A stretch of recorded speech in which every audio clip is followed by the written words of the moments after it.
fun time.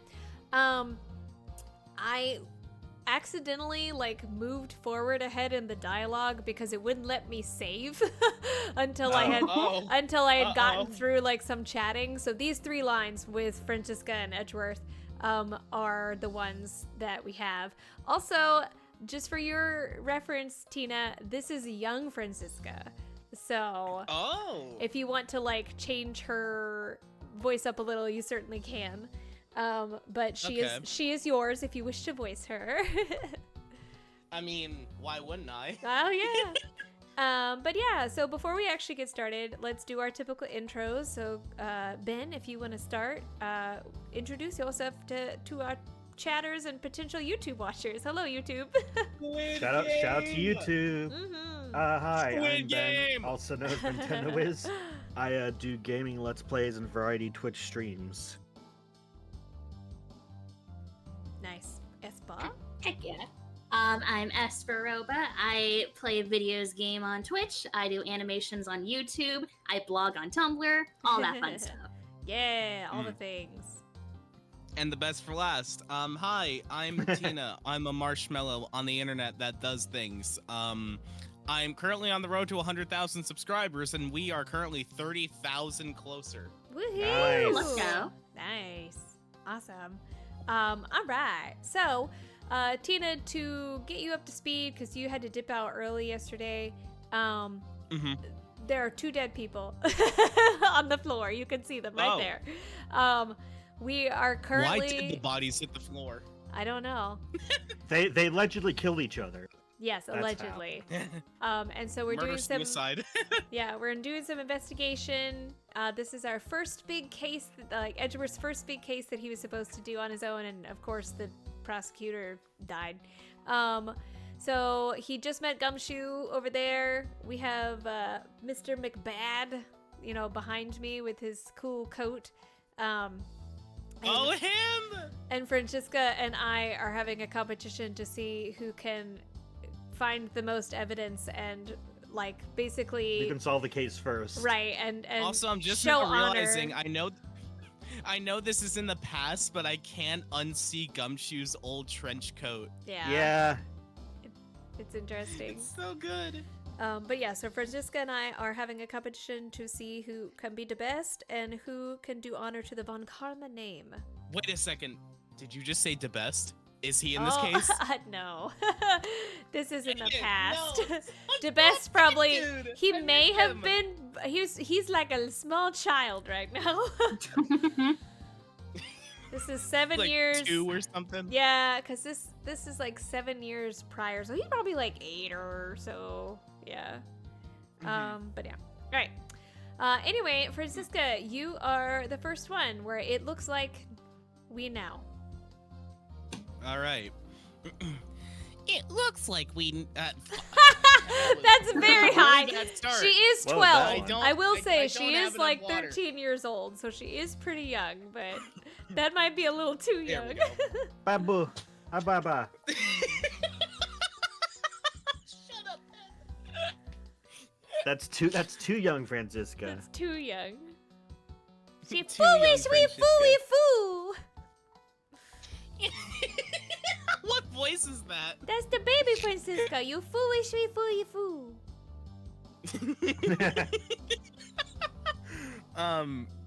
Okay, I'll try to come up with something else. It looks like we now know everything we need to know about this case. Are you sure we know everything? Of course. The incident began with Mr. Faraday attempting to get his revenge. The prosecutor went into a rage from being accused and tried to kill the defendant. But the defendant fought back and they ended up killing each other. The horror.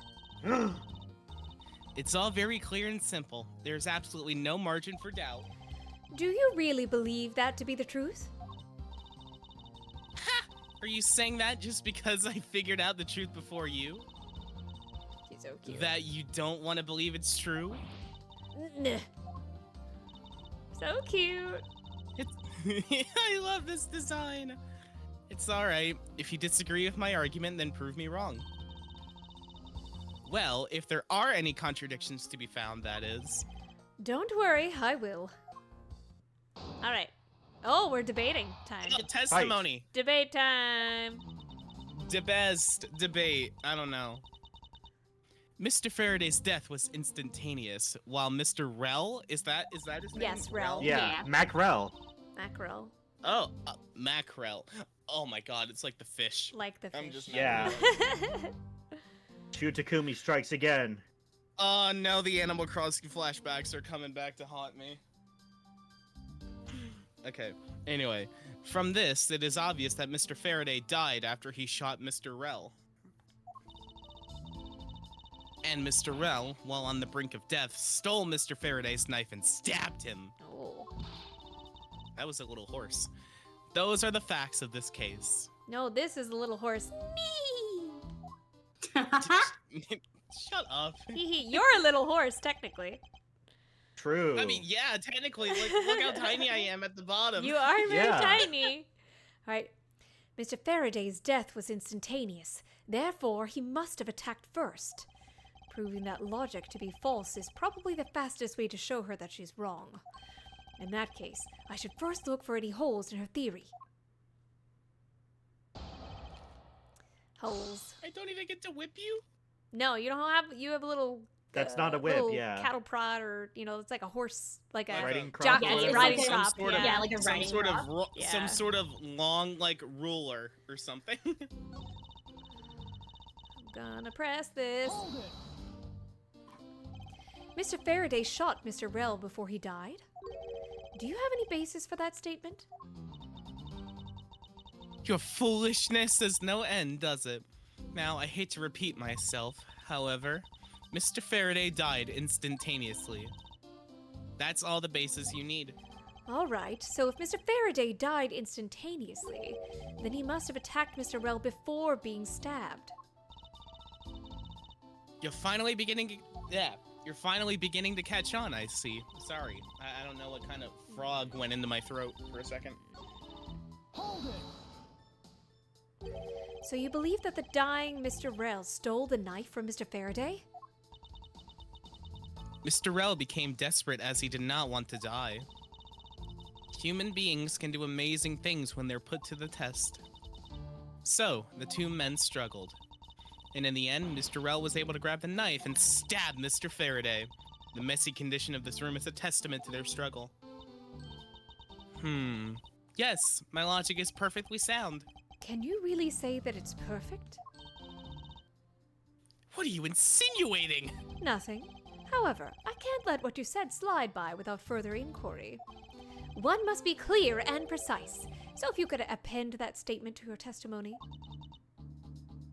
Fine. He's really grasping at straws here. Franziska's a tough opponent. About this statement.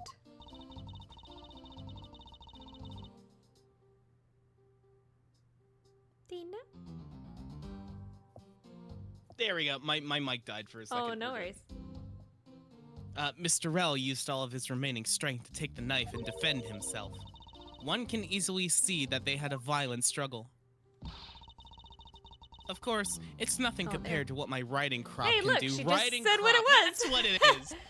How does one Wow, and I thought all this time it was a ruler. how does No? one compare the damage her crop can do to the state of this room? Furthermore, all the plastic bags on the floor in this room, I'm sorry, I got a little hungry, That's were okay. scattered there due to the fight. Is there anything else that I can explain for you? Actually, yes. I can just imagine, I can just picture Franziska just getting a little hungry in the middle of all that. No, that will be fine. Okay. Nope.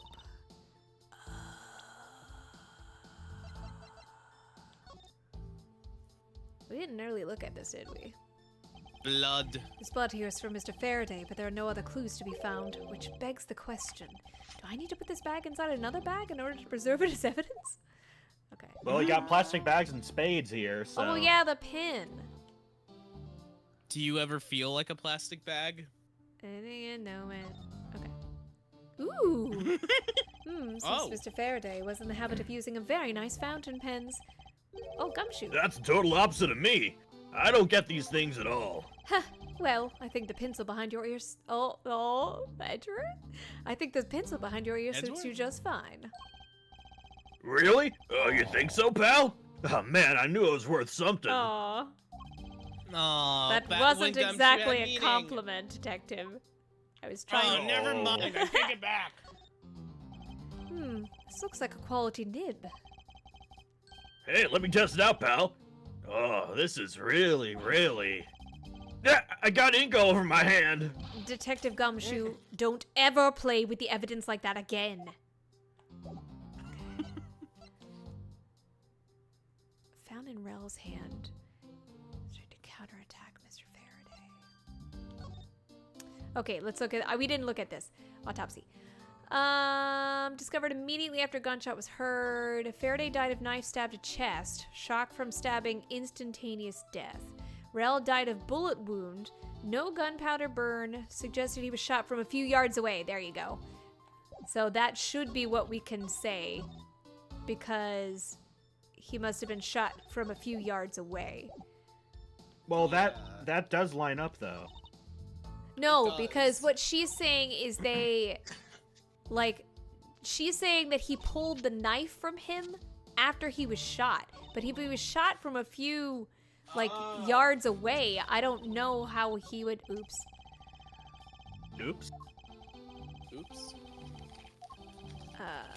I'm not... No, it's fine, it's fine. Again, he survived for a short time. Faraday died after he shot. Struggled. He's trying to counterattack. Because again, if he was a few yards away... Yeah, fired from a few yards away. Because he wouldn't have been able to grab for the knife, right? If he was yards away. Unless he was, shot in chest, lunged forward, grabbed knife, stab. It just seems like a lot. Yeah. It just seems like a lot. Counterattack.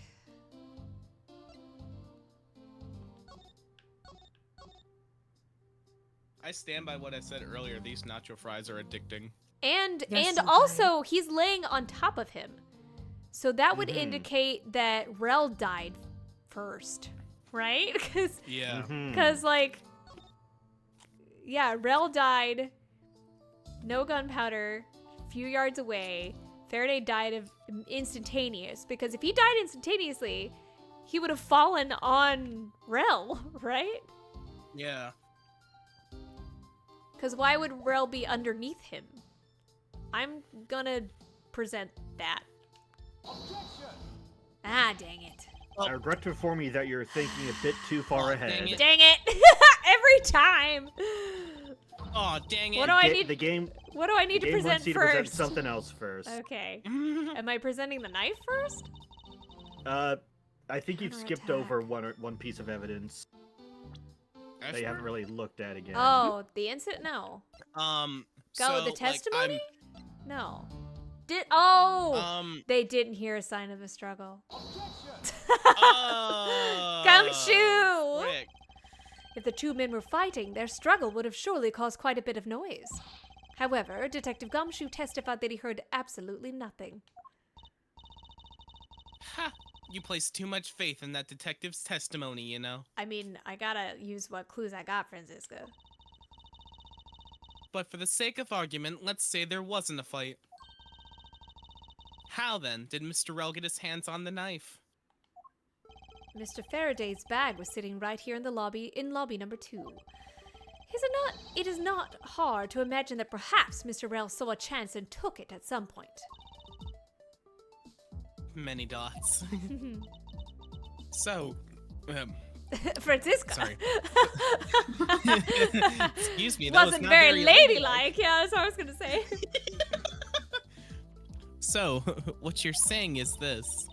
Mr. Rel took a chance when he saw the opportunity and took the knife from the bag. One chance, one opportunity.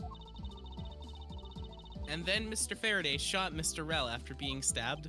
Palms sweaty, knees weak, arms heavy, vomit on his sweater already. Mom spaghetti. Mom spaghetti. Isn't there something strange? Yes. Isn't there something strange about mom's spaghetti? I mean, Wait, something wouldn't you doesn't see add for up. yourself? It's Oh, simply not really? possible for Mr. Faraday to have shot Mr. Rell after being stabbed, and that's There you go. this Now one. we do it. Right. Yeah. Yeah. According to the coroner's report, Mr. Faraday died instantaneously, meaning, you said so yourself, Francisco, that he died immediately upon being stabbed by the knife. Ergo, he could not possibly have fired the gun after that. Ooh, you got me. Oh. But of course. Well then, if the report is correct and there is only one correct explanation, if we suppose that Mr. Rell attacked first, then Mr. Faraday, who died instantaneously, would have been unable to kill Mr. Rell. Therefore, Mr. Rell must have stabbed Mr. Faraday after he was shot. Then they both died. That is the only explanation that makes logical sense. Negating your opponent's ideas in order to prove your own theory. I see you've been studying, Francisca. I just wanted to explain to you as simply as possible before you foolishly propose a foolish theory that only a foolish fool like you could. Fool. Fool. How naive of you to believe that only your opinions are valid. You're like a Twitter user, and still expect to discover the truth that the crime scene offers you. I'm sorry, Mr. Edgeworth, I don't really use Twitter. Good. Francisca, you've still got ways to go. I'm more of a blue sky person myself, if anything, Mr. Edgeworth. What are you talking about? Are you saying there's a flaw in my logic? Mr. Faraday died instantly, and the fact that he did is what gives rise to the contradiction in this scene. The contradiction here in this crime scene is the order the bodies fell, right? Let me get this straight. What you are arguing is this. Mr. Faraday took the gun from the evidence bag and shot Mr. Rell. Then, the wounded Mr. Rell found an opportunity to take the knife and strike back. Upon being stabbed, Mr. Faraday died on the spot, and Mr. Rell died thereafter. If that's the case, then how do you explain this? Take a good look at this photograph, in order which the bodies are piled. No! Francisca, there's a Sorry. crime scene! Why are you Hey, eating? pal, no way to get the crime scene, okay? I'm hungry! Mr. Faraday's body. Take it outside then. Mr. Faraday's body is lying on top of Mr. Rell's. Therefore, Mr. Rell must have died before Mr. Faraday, unless someone moved the bodies. Impossible! Yes, I agree. It seems strange no matter what angle you approach it from. Which means that the real mystery behind this crime scene that we... I was having a thought, Francisca! No! Not so fast, Mr. Edgeworth! Miss? Miles Edgeworth. Mister. I'm sorry, I'm dyslexic. That's okay. What now?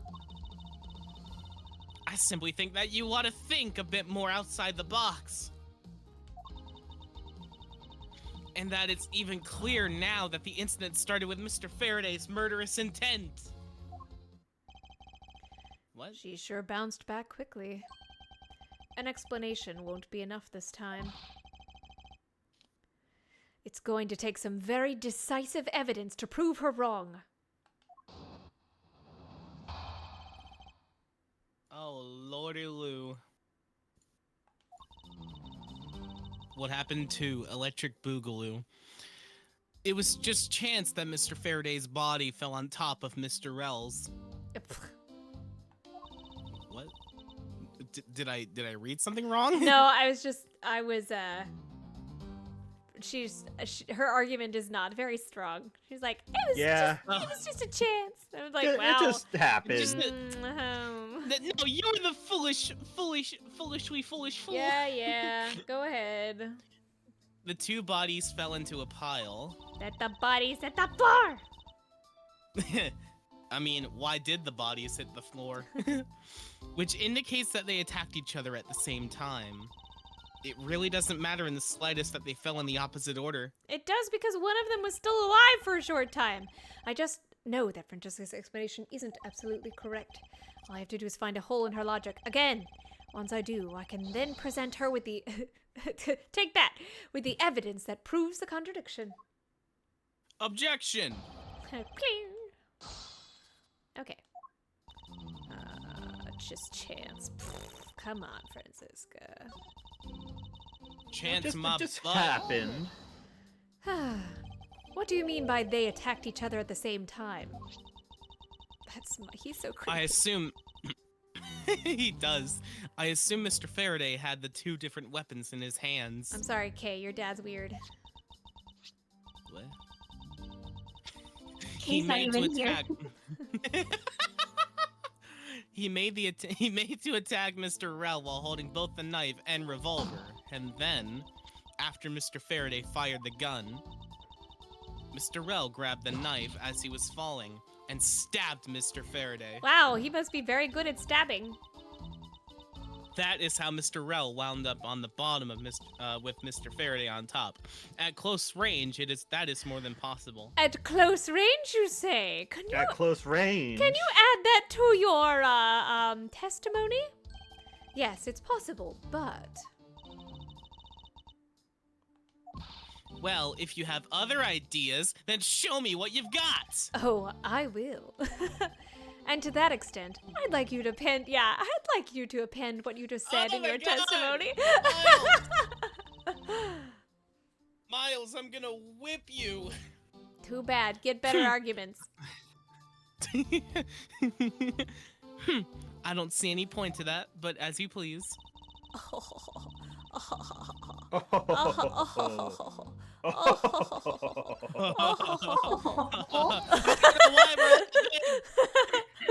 We're all like the evil anime villainess. Yes, we are. Like what? Full Metal Alchemist? I was thinking more Team Rocket. Yeah. Oh, yes! Oh, Hey, Al, that's right! that's right. To protect the world from James. devastation. Jesse. James. Tonight, we need to make a Francisca and Edgeworth version of that. And Gumshoe, Gumshoes, that's right. That's right. Aw. I'm sure that already exists. So you believe they killed each other at close range? Sorry, but that's impossible. Take that. Just as it's written in the crime scene notes. As it is written. Yes, the firing of the handgun did not leave a gunpowder burn on Mr. Rel's clothes. Therefore, I've said this word a lot this time, Mr. Rel and the gun must have been separated by a distance of at least 2 or 3 yards, specifically. Ah! What? Yes, this is by far the biggest contradiction.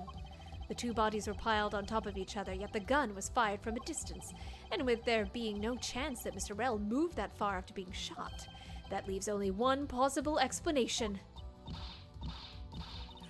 What a completely foolish line of foolish thought from a thoroughly foolish fool! If I'm not right, then who was it that made the first move with the intent to kill, huh? Who? The person that attacked first with murderous intent would be neither man! Here in this room, contradictions appear no matter which man we claim attacked first. Thus, there can be only one explanation. There was a third person here. Gasp. It was that third person who killed both Mr. Faraday and Mr. Rel, and set their bodies up to make it look like a double murder. That third person is the real culprit. Miles Edgeworth, there's just one thing you're missing. Evidence, correct? Exactly. Everything you've said up until now is nothing but a story played out in your head. However, this is where the real test begins. Blech. Can you prove that there was a third person involved in this crime? Not right. Of course. I mean, of course. If a third person okay, just contradicting yourself. If a third person was truly here, the fact would resolve the glaring contradiction. The proof that this has been all set up, made to look like they killed each other. I'll present it and lay bare the final piece of the puzzle that's not yet in place. This might do I sound okay, by the way? Do I sound yeah, okay? you sound fine. Yeah. Okay, perfect. Every now and then my mic just like dies for no reason, and I have to go back into voice meter and reset the thing. Was it the pen? No. Left-handed. Right. Okay. Quality nib. Is it the knife? Is it? Faraday's blood on the bag. Gun. Is it the gun? Maybe it's the gun. Because if they were close to each other... Because someone else could have fired the gun. I think the more important thing is that it's in his right hand. Oh, it is in his right hand. Okay. Because he's left-handed. He's left-handed, yes. So then am I presenting the pen? I'd say the gun is the more... Okay, that's what I was like, I think the gun. The gun in Mr. Faraday's hand and the plastic bag with his blood on it. These two items point to the presence of a third person. I don't know why the plastic bag, but we'll get there apparently. How so? Recall Detective Gumshoe's testimony. No peep. I'm good. But there wasn't a struggle in this room. Then there shouldn't be any plastic bags on the ground. Meaning that someone else must have deliberately scattered them around. Do you not see the possibility in this? That's okay, she's pretty dramatic. Disregarding the gun for the moment, there's a high probability of blood splatter when a knife is used on a person. If the culprit held the knife with a plastic bag around it, they could use the bag to catch any blood splatter from when they withdrew the knife. Then, by spreading a few more plastic bags around, mixing the bloody one in with them, and arranging the room to make it look like there was a struggle between the two, they were able to conceal their presence. Ah!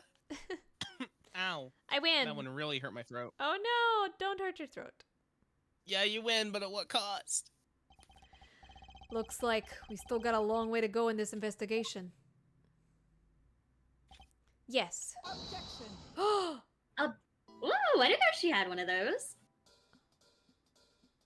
Oh, yes, yes. Oh my god, my boy. Judge Idle animation. Mm-hmm. What the heck's up with you, pal? Mr. Bad, I advise you to place Detective Gumshoe under arrest. Uh-oh. What? Stomp, stomp. Stomp, stomp. What's the meaning of this? Looks like you're not man enough to discipline your own subordinates. Don't you dare. Oh, I dare. That detective claims he was there. Don't do it. I got a lollipop in here. Don't do it. Standing in front of the door the entire time. But I have it on good authority that it was all a giant lie. Ooh, exclamation point. Miss Yu, I ask that you please explain that last statement. I'll let his honor explain it himself. Tina, you want to go? Can I please be the judge, Yes, you can be please? the Yes! judge, yeah. Of course. Oh my god, I've always wanted to be the judge in these games. I saw it with my own eyes, I tell you. During the recess, there was a period of time where there was no one in the hallway. What? See, Mr. Bad? So I ask you, why would a detective who was supposedly doing his job the whole time want to fabricate such a lie? Goes over to Gumshoe. Gumshoe, did you kill Faraday? Yes, I mean, no! Of course not, sir! Good, that's what I thought. It would appear that the one who set this whole crime scene up is that detective, which basically renders his testimony a complete lie and wholly invalid. It looks like your perfect logic has just come tumbling down, Miles. Nug again. We literally just saw this. Was that statement really a lie? Gumshoe, you wouldn't lie. I just met you. Detective Gumshoe, you're now a suspect in the murder of 2 men. Now spit out the truth, or so help me. I'll smash this mirror on your face. Or the lollipop. I haven't lied to anyone, sir. Honest. I really was there. I was in the hallway the whole time. Oh. Detective Bad, I ask you, please do not act without my permission. After all, I am the one that's heading up this investigation, am I not? Ooh. Don't talk like you know what's going on, boy. All I want is for this investigation to run perfectly. Perfection is the only wish of a disciple of Von Karma, after all. Therefore, again, before you take Detective Gumshoe into custody, I'd like to set the record straight on something. And what's that? What should I ask Detective Gumshoe about? The state of the hallway. Detective Gumshoe, I take that no one else was in the hallway at the time, correct? Oh, of course not, pal. You're being awfully defensive. Might you be hiding something from me? Watch your mouth, pal. You can't go around saying stuff like that about me without any evidence. I suppose you're right. I have no evidence at this point. Miles Edgeworth, how can you be losing a battle of wits with this detective? You're a disgrace. Fine, I'll ask about something else. Ow! Gnurk. Maybe I should ask about something else. Fine, I'll ask about why he wasn't there. Detective Gumshoe, why were you missing from the hallway for a span of time? Look, pal, like I said, I was there the whole time, okay? But there is testimony. This again. Why? Why are you wasting our... Busy committing the crime. Anyone who says otherwise is a fool. Gnurk. A foolish fool. Fine, I'll ask about motive. Whatever. He didn't do it, so I don't want to ask. I suppose the one thing I'd like to clarify is Detective Gumshoe's motive for committing this crime. Humph. Motive, huh? Gumshoe, you got a grudge against Faraday or anything? No, sir. Not me. Not a single bad thing against Mr. Faraday, sir. Is that a fact? Ooh. Objection. I like her voice. She has such a good voice. You really have a problem with lying, don't you, Detective Gumshoe? Aww. I'm telling you, I am not lying.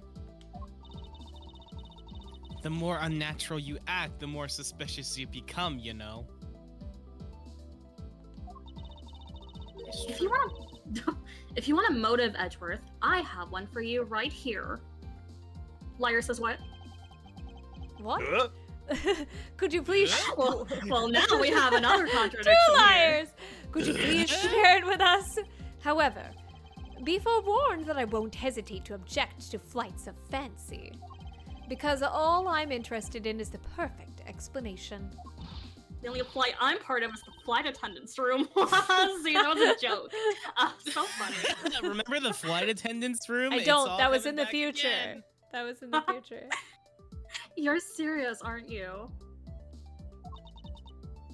Fine.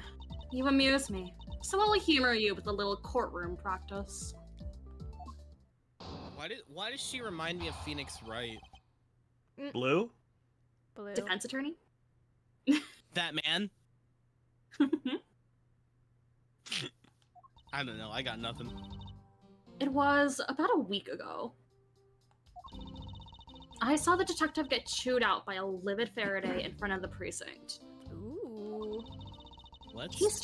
He stood there super pale as Mr. Faraday yelled, "That's a salary cut for you, you nitwit." A brand new detective suddenly getting his salary cut.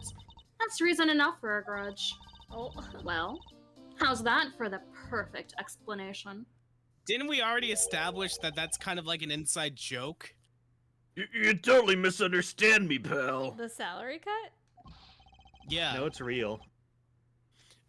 No matter how mad I get, I can never hold a grudge.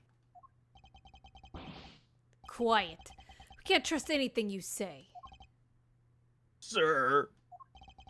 There's nothing wrong with the motive she's proposed per se, but there's some gaps in her logic that need to be filled in. Miss Yu's perfect explanation may not be so perfect at all. Everything must be perfect. Right.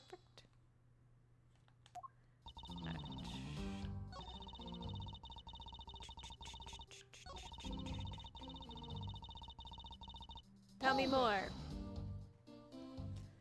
You just stood there watching this unfold in front of you?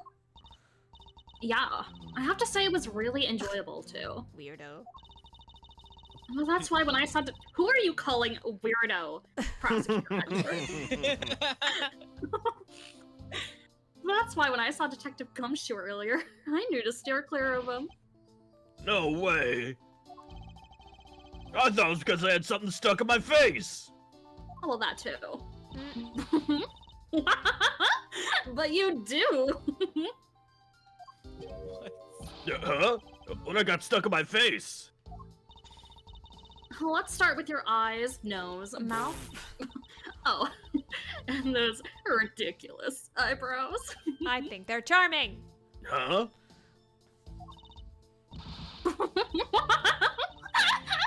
Oh man, messing with your head is just too much fun. Miss Yu, if you don't mind, I'd like you to return to your testimony now.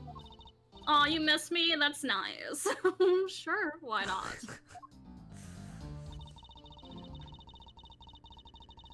I guess I'll press. To cut a new detective salary right off the bat like that. I'm not really familiar with the way you guys relate, but is that a common practice? Actually, yes. Speaking of cutting my salary, didn't you threaten to do that to me earlier too? No comment. I suppose I did. Ooh. Oh, frick. Hold on. It's only natural to cut a worthless detective's salary down to their actual worth. Oof. My father can even fire anyone new or old with a snap of his fingers. Do you think maybe that's reason enough for detectives to hate you people? Well, I guess they really shouldn't cut people's pay. Detective Bad, don't tell me Mr. Von Karma cut your salary earlier.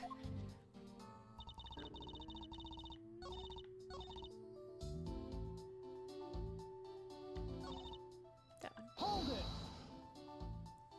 it. Mr. Faraday was upset. Yeah. You know what else? Mr. Faraday isn't exactly known to get angry often. But there he was, totally beat red in the face. And the offending detective just stood there, pale as a ghost, like he was about to die.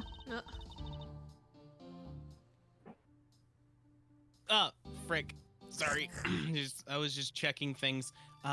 Just like the face he's making now, right? I'm completely innocent, I tell you. The poor man. I could bet her nose disappears. That's so fun. It was quite the same with the detective. We've reached level 4 anime. Remove the nose. Level 4 anime. That's what the laugh does. Yeah. Makes you go level 4. That's why it's funny.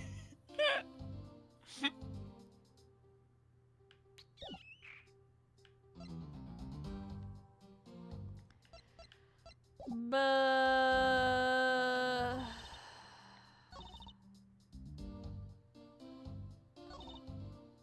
I don't know. Hold on. When did this happen? I don't know when this happened. A while ago. I'm just gonna press every statement. A week ago? Then you and Detective Gumshoe are acquaintances? No way. I only met him in person today. Then how did you know about Detective Gumshoe? Oh, I've seen him around before. Okay, fine. Yeah. I feel like this is the statement that I need to press with something.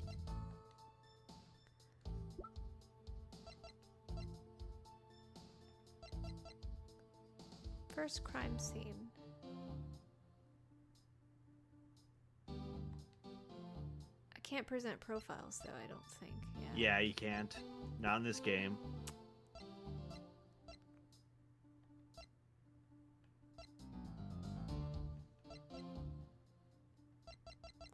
I don't know.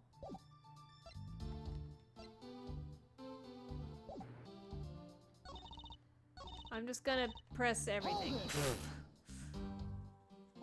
You call your explanation perfect? Is it not to your liking? Unfortunately for you, it's just not up to my standards. Oh, is there something you want me to clarify in that case? Yes, please. What should I do? Should I raise an objection? I gotta. All right, if you could clear this one thing up for me. Okay. Faraday and Gumshoe's relation, I feel like. Okay, so Faraday's a prosecutor. Motive for killing Rel. How Mr. Faraday was killed. Because we technically already know Faraday and Gumshoe's relation. It's prosecutor and detective, right? Mm-hmm. Motive for killing Mr. Oh, that's true. Because we have the motive for killing Faraday, but we don't have the motive for killing Rel. Yeah, there's 2 dead people. There are 2 dead people. I understand Detective Gumshoe's potential motive for killing Mr. Faraday. However, what about his motive for killing Mr. Rel? His motive for killing Rel? Like I would know. Humph. If there's no clear motive for both of the murders, then I doubt this incident would have occurred. Wouldn't you agree? Oh. Many dots. Is there anyone else who might have had a grudge against either of the 2 men? Or should we look into that ourselves? Oh, in that case, I have absolutely no idea. Exclamation point. What? But that's impossible. She must know something. Wait. Can you please not glare at me like that? Too bad, I win the glaring contest. I can glare back. Damn it, I fucked it up. It makes me laugh. Look at this photograph. Grr! Try not to laugh. I didn't even do anything, and you're already laughing away. Well, anyway, the way I see it, as long as he had a motive to kill one of the 2, this crime would have played out the way it did anyway. But... Oh? Would you care to explain your logic? And this time, please try to provide us truly perfect explanation. Perfect this, perfect that. Stop being so uptight. Or is that a requisite trait for being a Von Karma? It is actually. Miles, Edgeworth, I demand you shut this rude woman up! I wish you'd both be quiet for just 1 second. Oh well. I guess I'll just have to explain it to you, kids. Thank you. There's no one out there with a motive to kill both Mr. Faraday and Mr. Rel. That you know of. All you really have to establish is that someone had a grudge against one of the 2 men. Why? Mr. Rel, who happened to be there, became a witness to Mr. Faraday's murder. Therefore, he was killed out of necessity, and set up to look like they had killed each other. I wonder if that's really true. Is there no one out there with a grudge against both men? I should take another hard look at the evidence for this morning's case. Second KG8 incident, as people are calling it, involving an embassy staff member. And the 2 men who both wound up as suspects in the case. Is there someone else I've overlooking who is somehow related to them? Hint, hint? Perhaps? Perhaps. Perhaps. Hold it. So there is no one else who might have a grudge against both Mr. Faraday and Mr. Rel? I suppose no one is a bit of a stretch. That's what I thought. But I'm pretty sure no one like that was here in this courthouse today. She's lying through her teeth. We just saw someone like that here earlier. Besides, you don't need to prove that the killer had a grudge against both men. Objection.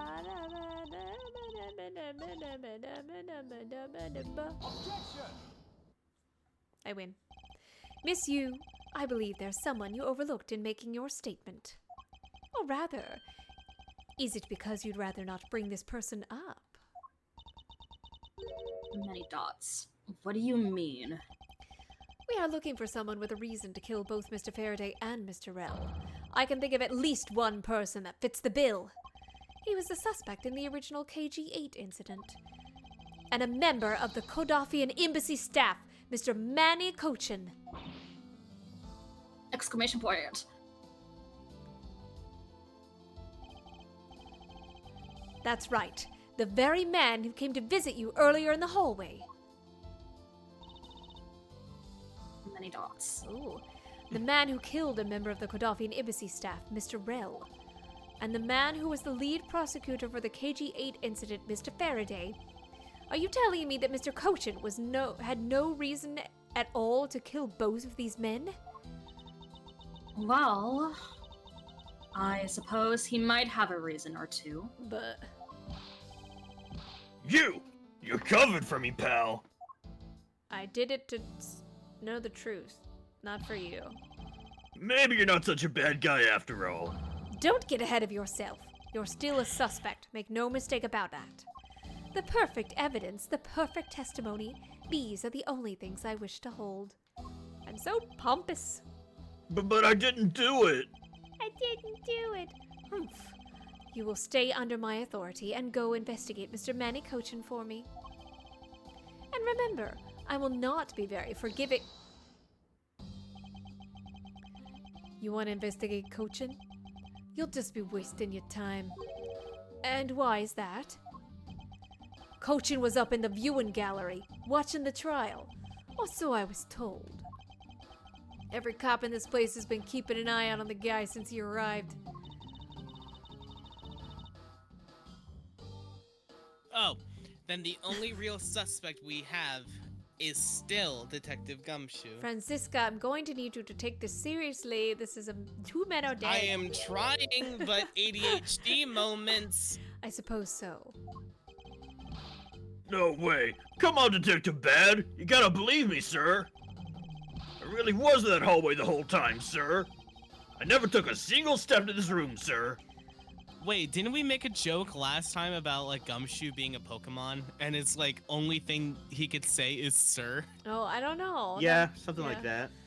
Okay, then are you saying there was someone else who passed through the hallway? No, there was no one else, sir. A face. Then why should I believe you didn't do it?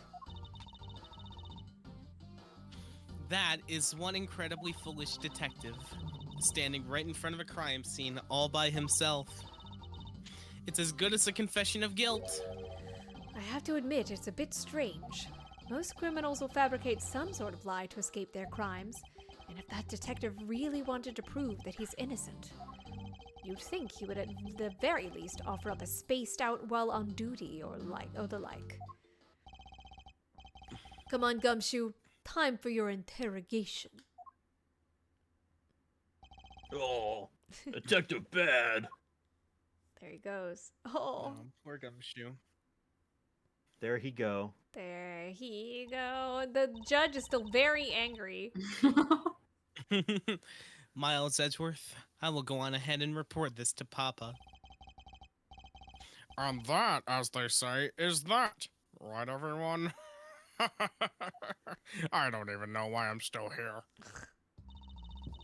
Well, I suppose we should both be getting back to our real jobs now, huh? Before we do, Miss Yu, there's something I'd like to speak with you about. What is it? Just laughing in I'm front of some ignoring dead you. bodies. Yeah. I'm gonna ignore you. Okay.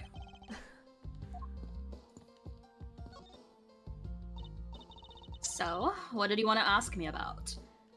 That, I guess. The current case of the murdered Kodaffian embassy staff member. I've heard that people have been calling it the second KG-8 incident. Only among you law enforcement types. And what about it? I'd like for you to tell me everything you know about the original KG-8 incident. I'm afraid I can't help you. Why not? What? I'll tell you why. I don't know anything beyond what was reported in the papers. No, I believe you know much more, since you're directly tied to the KG-8 incident. I'd appreciate it if you'd stop the false accusations. Baseless outbursts are useless both inside and outside the courtroom, don't you know? I do, but I also know that I do have a leg to stand on here. Most of us do. That's why we have 2 legs, Edgeworth. Mine's better. Think you can stop making that ultra serious face in front of me? It's my natural face. If you could please stop laughing for just 1 second. I'm not going to make any headway like this. I'm just going to have to show her exactly how related to the KG-8 incident she is. Bam. Miss Yu, I believe that I have proof of your connection to the KG-8 incident. That file is your proof? Very well, then. Why don't you tell me exactly how I'm related to the KG-8 Through incident? the victim. Your connection to the KG-8 incident is through the victim. Exclamation point. The victim's name is CCU. You will note that she has the same last name as you. Yu's not a very common last name. Can you really still tell me with a straight face that you are not related to this case?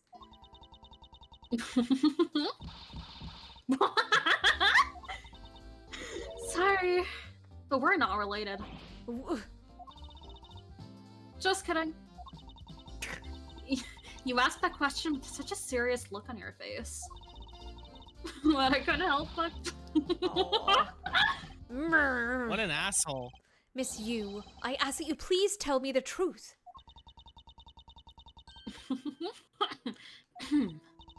Alright, I'll tell you everything I know. Thanks. As you guessed, the one who reported the smuggling activities of the Amano group was my sister, CCU.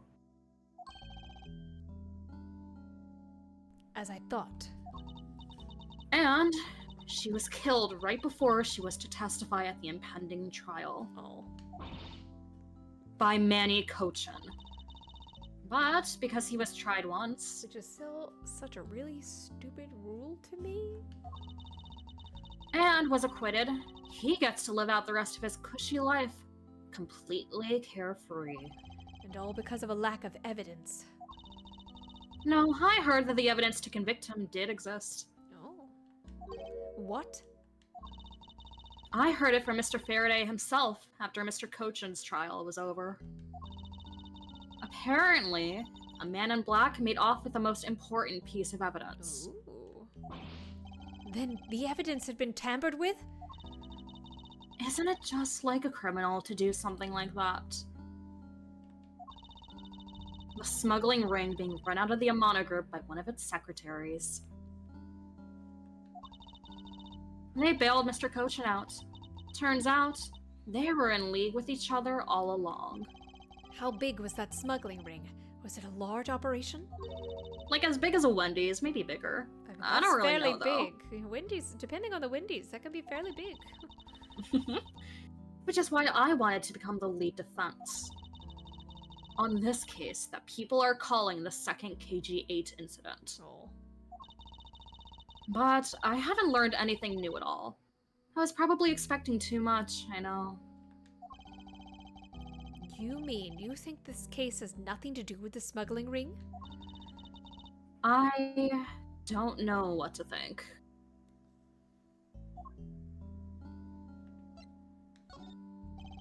Why did Mr. Cochin want to meet with you earlier?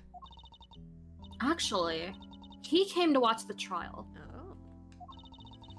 Apparently, he only found out that I was the defense lawyer on this case after he arrived.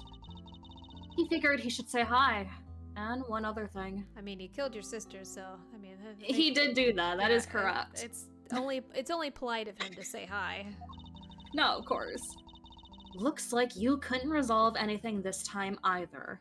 Too bad. Ooh, exclamation point. What's that supposed to mean? Oh boy. Stop it with the scary face already. It's just my natural face! I'm fine, really. I gave him a good slap across the face. Good. The way she talks about slapping him as she laughs away is kind of creepy. But it's just as Mr. Bad said. He's not related to the double murder. I asked around, and people in the gallery claimed that he was in his seat the entire time. Talk about cruel fate. Well, this is about all I know. Sorry. Guess I wasn't much help, huh? That's not true. I'm sorry I made you recall such a painful time in your life. Edgeworth, you really are too serious for your own good. You really need to learn to relax. We wouldn't want you to die of stress, would we? Is that a threat? That's a promise. Thank you for the advice, but there's no need to worry. I work on my own way, and I will catch this criminal in my own way as well. You'll see. Look at you with your game face on, ready to go. I thought you said gay face. Same thing. It's my natural face. Did you know? Did you know, Jamie? Did you know? Did you know? Laughter is the best medicine, Edgeworth. Don't you get tired of making such a serious face all the time? I'm charged with making sure that all the criminals of this world are found guilty. I have no need for laughter. There you go, making that face again. Oh well. I've got to get going. I still have a few loose ends I need to tie up. Oh, there she goes. Later. Bye. Many dots. The KG-8 incident and this murder investigation. It is my belief that these two cases are related to each other somehow. Plus that Detective Gumshoe. It's obvious he's lying, even though the lie is hurting his chances. Clearly, this case is far from over. But whether or not the detective is the murderer can only be determined once I've completed my perfect investigation. Mr. Von Karma, I swear to uphold your honorable name, or my name isn't Miles Edgeworth. Fade to black. To be continued. Woo! Woohoo! I need to get water, but we obviously will continue. Water break. Oh, I love that guy just sleeping on the couch. I'll be right back. Gotcha. Okay. Kay's not here, but everyone but Kay is here. Yeah. Correct.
Hello, I am back for a moment. Ugh. Welcome back. Welcome for back. a moment. Sir, what is to become of the trial into the Gaddafian embassy staff member's murder? Indeed, since both the suspect and the prosecutor are now dead, the case will be dismissed. In other words, the trial ends here prematurely. Tina. Also, oh, it's Ben. Hi, Ben. Hi. You posted the chat. Tina! Yeah. Did they disappear? Let me see. Oh, they said hold up. Mike died. Ah! Oh no!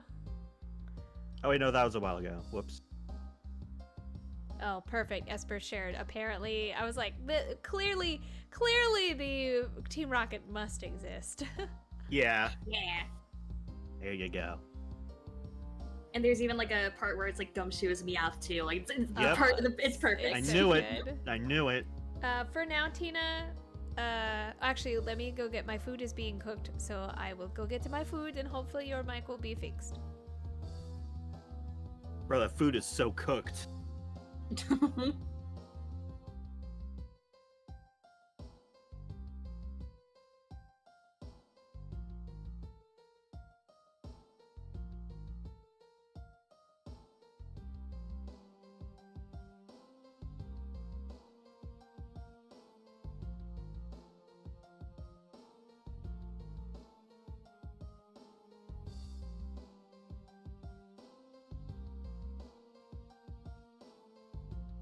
All right, I am back. For now, Welcome back. Espurr, would you like to be Franziska for now? Yeah. Okay. Tina, if you're hearing this and you just can't respond, as soon as you're back, you can take her back. Yes. Huh, looks like you'll have to wait just a bit longer for your big debut. I suppose it can't be helped. The evidence for this trial will be transferred to you in a little while. So, what do you think about the murder of the Godolphin Embassy staff member? And the murders of Mr. Faraday and Mr. Rell? What an outrageous circus has it all become. That Faraday brought it all upon himself with his naivete. An outrageous circus. Right, sir. I hate the circus. Those clowns and elephants. I'll destroy them all! And alligators, too. I grow weary of this topic, Edgeworth. I will have you assigned to a different case. But the truth, sir. Papa, you'll come and watch my courtroom debut next, won't you? I'll consider it.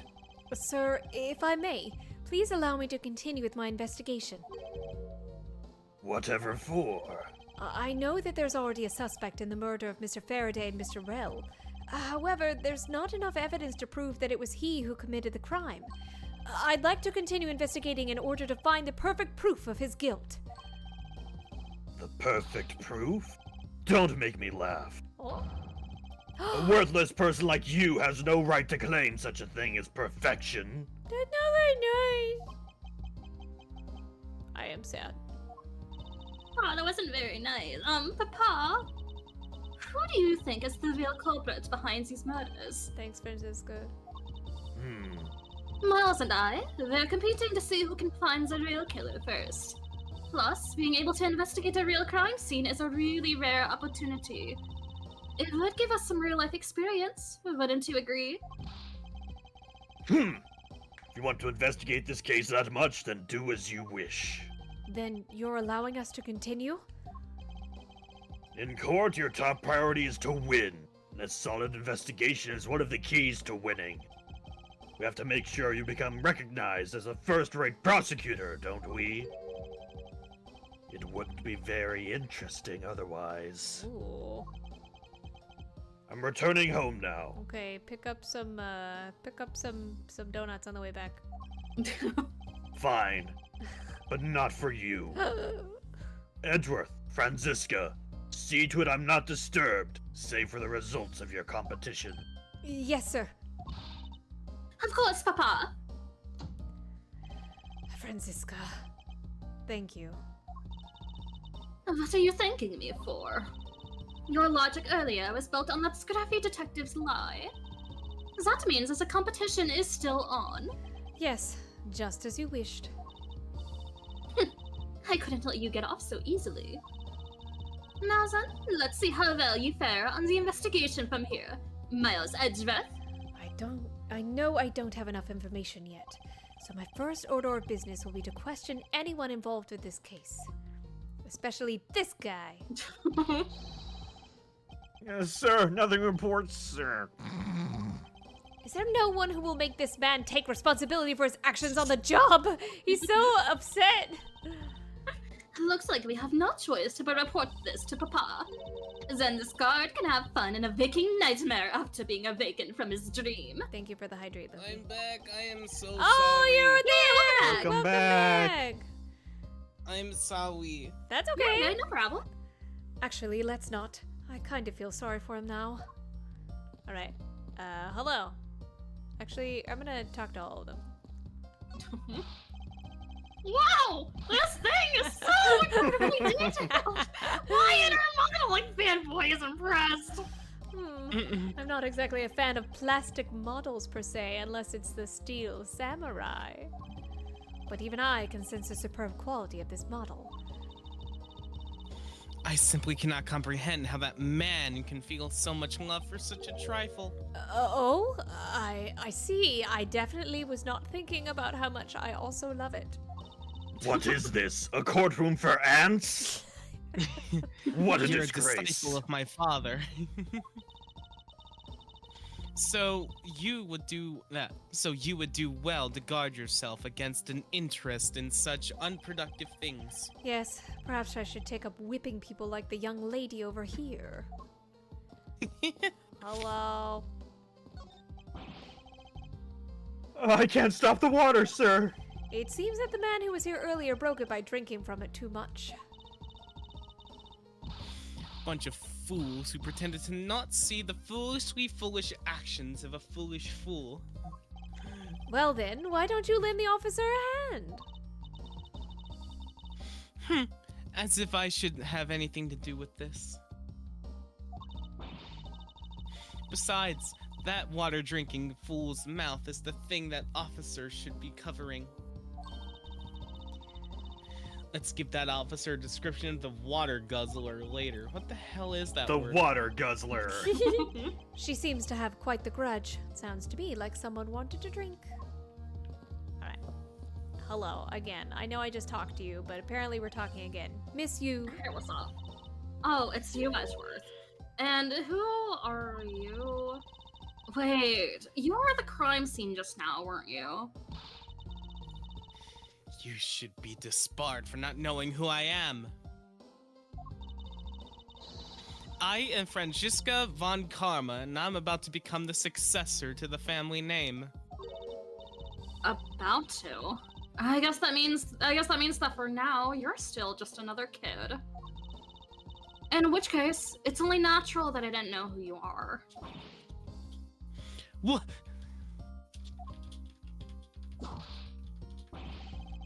Why are you whipping me?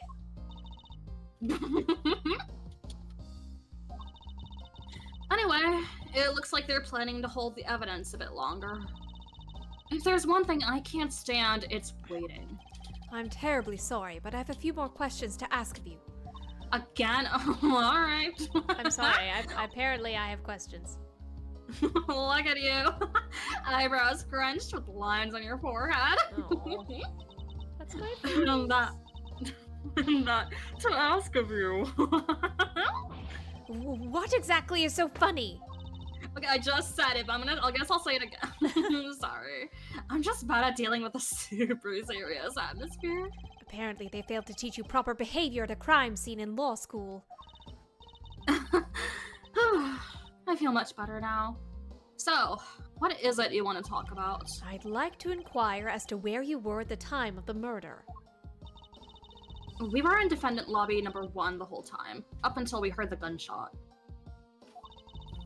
And by we, I mean Mr. Bad. If you don't believe me, feel free to ask him yourself. You were with Detective Bad? Why? We had a little something to discuss, that's all. Interesting. Bless you. Bless you, Tina. Sorry, sir. What? That wasn't. Sorry.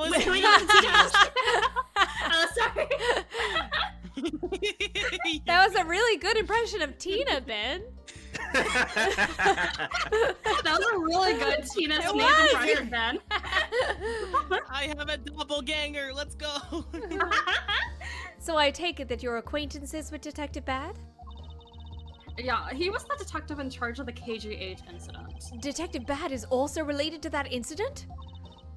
That's right. Meowth, that's right. He was the one who was supposed to protect my sister, Cece. But you know how that turned out, don't you, Edgeworth?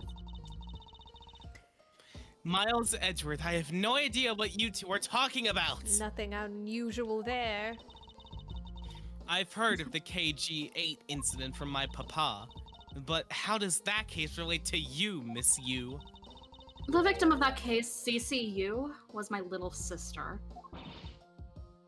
Huh? Oh, Yes. also, something dots. big just happened earlier. Something Oh? big just happened earlier. For you? Oh? So earlier this week, I applied at the community college that my partner Derps graduated from. Ooh. And I just got the email letting me know I got accepted. Oh, Yo! so cool! Let's go. Congrats! I got accepted. What are you going for? Like, major-wise? Well, I put down vocal performance Okay. because I wanted to go in for like sports broadcasting and media and whatnot because I mean I love being a broadcaster. Yeah. But I mean, like, I wanted to pick that, but they didn't have it on the list. So I wanted to switch between music and vocal performance because I Nice. mean, improv, theater, Yeah, like this kind of stuff. for sure. It's fun. Well, congrats! I'm so happy. Yay! I'm so happy. Good job, Tina. Yeah, let's go. All right. You're making that super So I'm- serious face. yeah. Oh, yeah. Yeah, I'm gonna have to take a step back to just process. Yeah, of course. like, Take all the that's time you fine. need. Yeah. Give me a few. Yeah, I'll you're good. I'll try Yeah. to come back. Yeah, no problem. I'm fine, really. That's probably the best reason of having to step away. Yes. Yeah. I just make it a point to rub some more salt in his wounded pride every time I see him. The way she talks about doing that, she laughs away, is kind of creepy. I said this before already. Oh, speaking of Mr. Bad, he and Mr. Faraday, I'd say they met up just about every single time the Adagarasu made a move. Oh. I think they were like gay, so good for them. But it was practically a given that the two would meet up at every one of the crime scenes. GK, why do you get two dads? I see. He did mention that he's in charge of the Yatagarasu investigation earlier. Maybe I should ask her what she knows about the Yatagarasu in more detail. That one, I will. Miss you. I was wondering if you could tell me about the Yatagarasu. The Yatagarasu, huh? I don't really know much about that character myself. But I do get a lot of consultation requests from companies to defund them. Requests from companies? The Yatagarasu isn't some petty thief out for money, you know? Do you want me to be her while you are Miss You, or? Yeah, you can take her for the Okay. moment. Humph. All right, Zen. Perhaps the Yatagarasu is in the business of stealing people's lives. Many dots. You're not very funny or witty, are you, little Miss Von Karma? Grr. Francisca, be careful about who you whip. Choose carefully or we'll be sued by... There, I chose carefully, just like you wanted.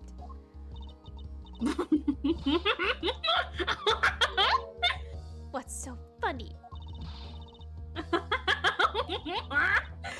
That just now was hilarious, little Missy.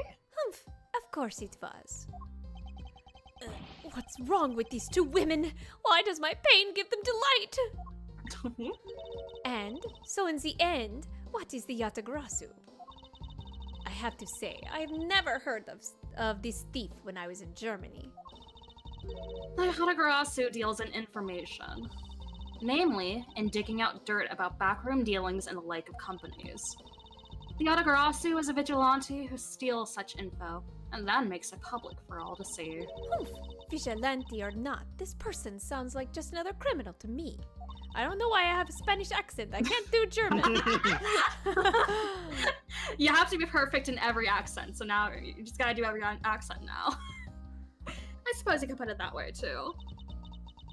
But either way, I get a lot more clients now, thanks to that thief. Sounds like Miss Yu is profiting nicely. You claim that at the time of the murder you were with Detective Bad. But don't you lawyers usually discuss the trial with your clients during a recess? We do, and that's what I was planning to do. But Mr. Faraday was being rather threatening, and he dragged Mr. Rell away. Oh. After that, Mr. Bad came into lobby number 1, so we just stayed there and talked. And what did you talk with Detective Bad about? Nothing interesting. I just insulted him some. Talked about how the trial was going. And then I insulted him some more. Bloody...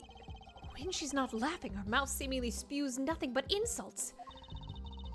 Anyway, Mr. Bad and I were in defendant lobby number 1 when the murders occurred.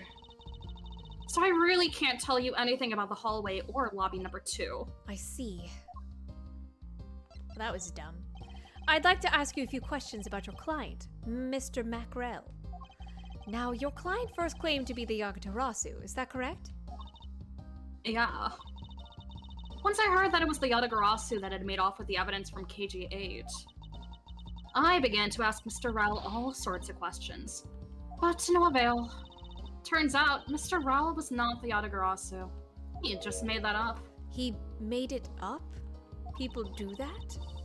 People, yeah, I you know what, it's on me for meeting him and him telling me a lie 6 minutes after I met him. Aww. Like, that's the prime time in which they lie. Oh, I have so much to learn. Mr. Rell's crime was caught on tape by the security cameras. But there is no footage of him sneaking to the Cadopian embassy itself. Hold on for just 1 second. Then, you mean to say that you knew he was not the real Yatagarasu? And that he was just another cold-blooded killer? And you were ready to defend him? Yes, that's right. Meow, that's right. I see. So a defense lawyer is actually just someone whose job is to cover for criminals. That's why I hate that man for becoming a defense attorney. Isn't he in, like, he's still in college or something. He's like an art major. Oh, yeah. I know him personally. I know exactly who that man is. That's why defense lawyers are so detestable. But they are no match for us fun karmas.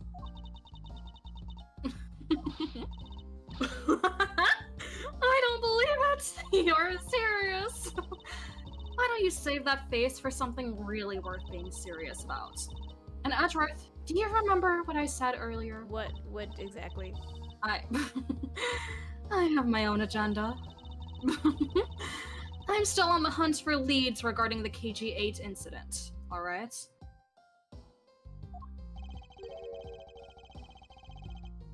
And for that, you have not a single qualm about defending a known killer? Don't put words in my mouth. I said no such thing. The only way I had to get close to Mr. Rell was to be his lawyer. I had no intention of covering for him, ever. So don't you dare suggest I was going to. I'm sorry. Forgive my rashness. Suppose I've gotten all I can out of Miss Yu. I should move on and speak with Detective Gumshoe now. Hey, that rhymed. I'm a poet. Nice poem, sir. Thank you, Detective Gumshoe. Hey, it's you, pal. You're here. Yo! As am I. I don't think you need to whip him to let him know that. I didn't do it, pal.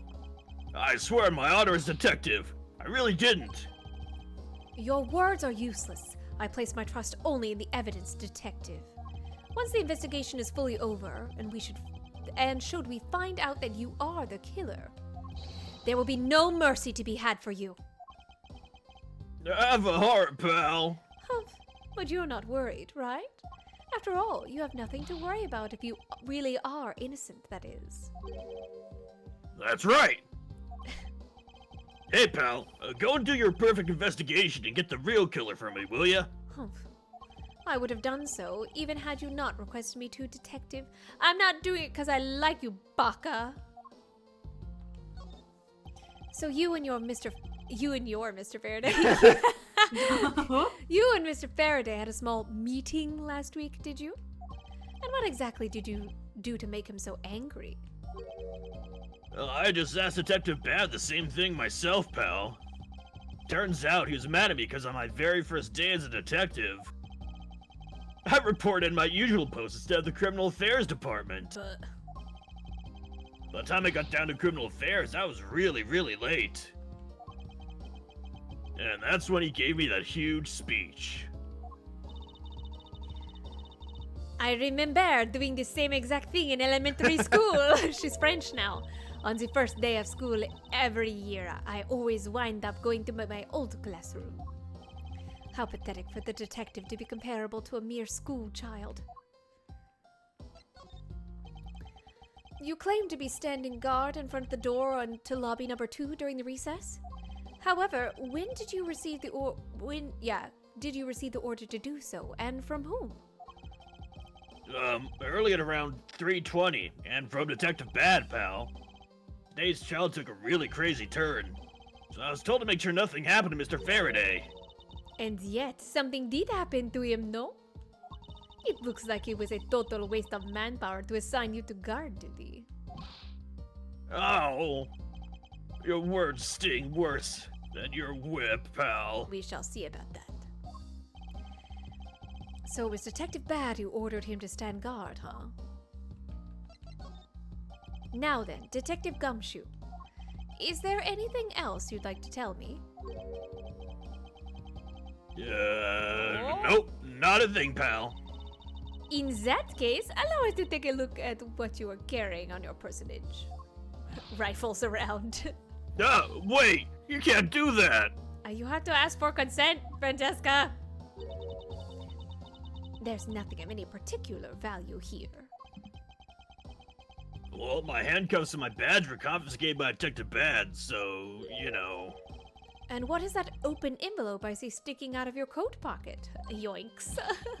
Hands off, pal! He did yoink. Just show it to us already. Yo! Annual bonus check within, $5 total. Except there's no check inside. You had your look, now give it back, pal. My first bonus is brand new detective. A whole $5. I just got it and cashed it today. I had literally no cash up on me until I did, you know. So that envelope is really special to me, and I'll give it back. You don't need the rubbish like this. Don't worry, we'll throw it away for you later.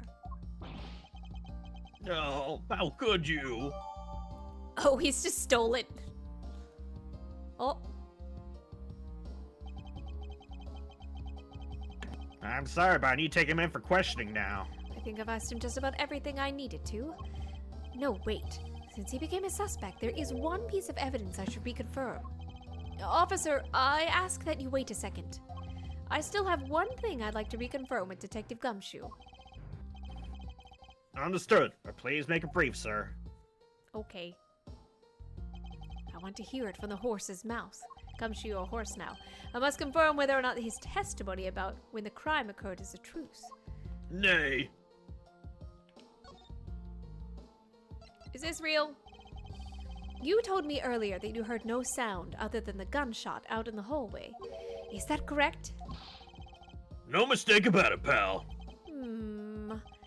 Then you are also claiming that no one passed through the hallway either? Is that also correct? Yup. Not even a single ant passed through that hall while I was on duty. You do realize that the lie you're telling is only making life more difficult for yourself. But it's true.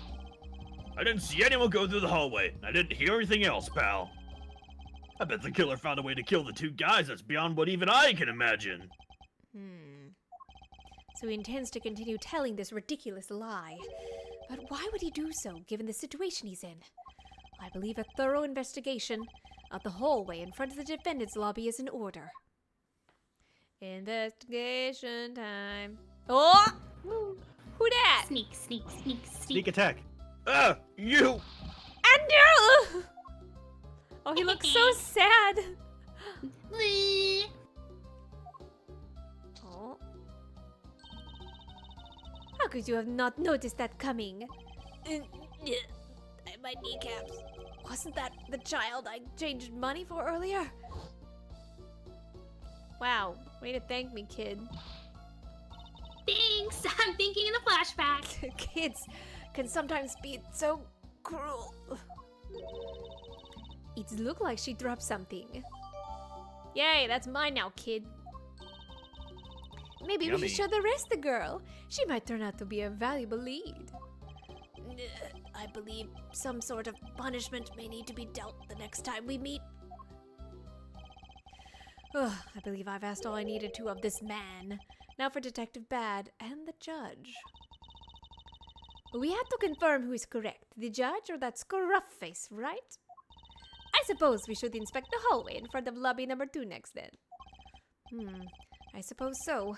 Shall we head on over, Francisca? Whee! Excuse me. Alright, Espurr, do you want to take over, Francisca? Yeah, sure. So, did you see anything else? Oh. No, I don't think so.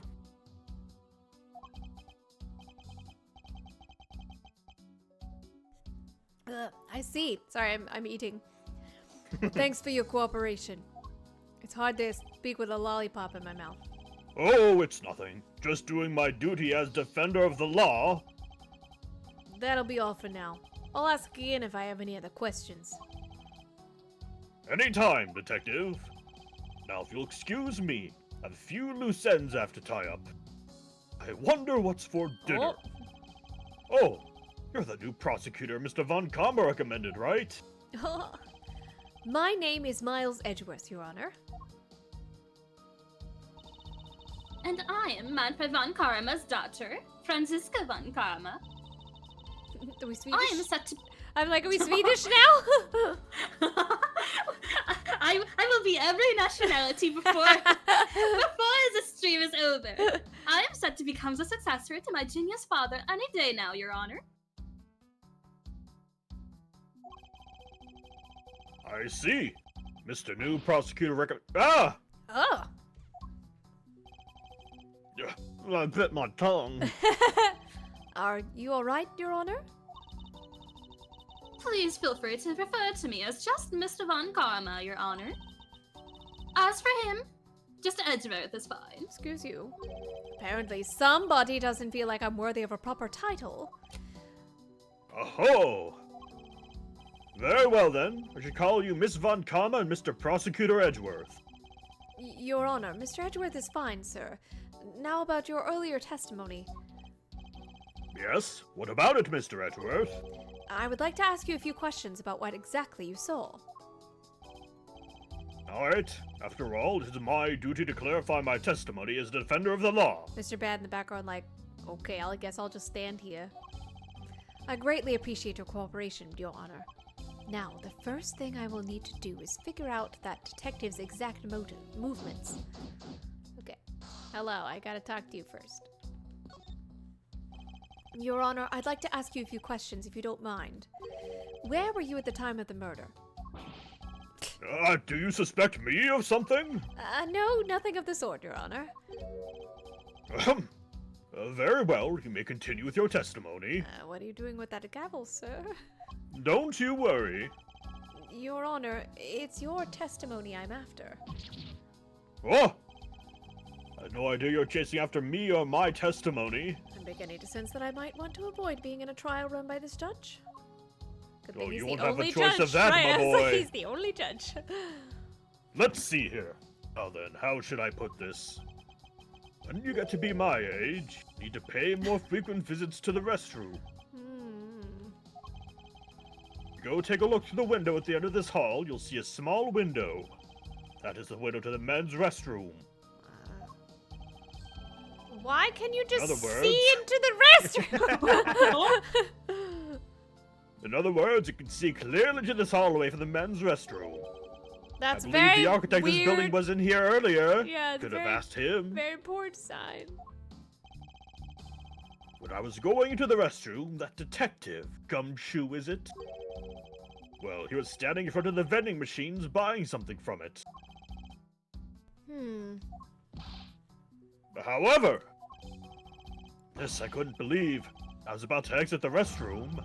There was not a soul in the hallway anymore. Your Honor, if you could please calm down and explain it to me rationally. Oh, I'm really sorry. Please let me regain my composure. It was really suspicious. That's what my finely honed judge's intuition said.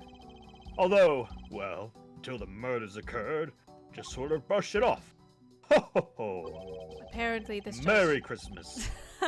Apparently this judge doesn't understand the concept of staying calm, and he's Santa Claus. That's probably all I'm going to find out from His Honor. Mr. Edgeworth, may I return to my other duties now? Sure, buy me a hot dog. Yes. No. No. No? Yes, I'm sorry to have held you up. Thank you for your cooperation, Your Honor. Ho ho ho. Anytime, Mr. Edgeworth. Anytime. Turns. My ship sails in the morning.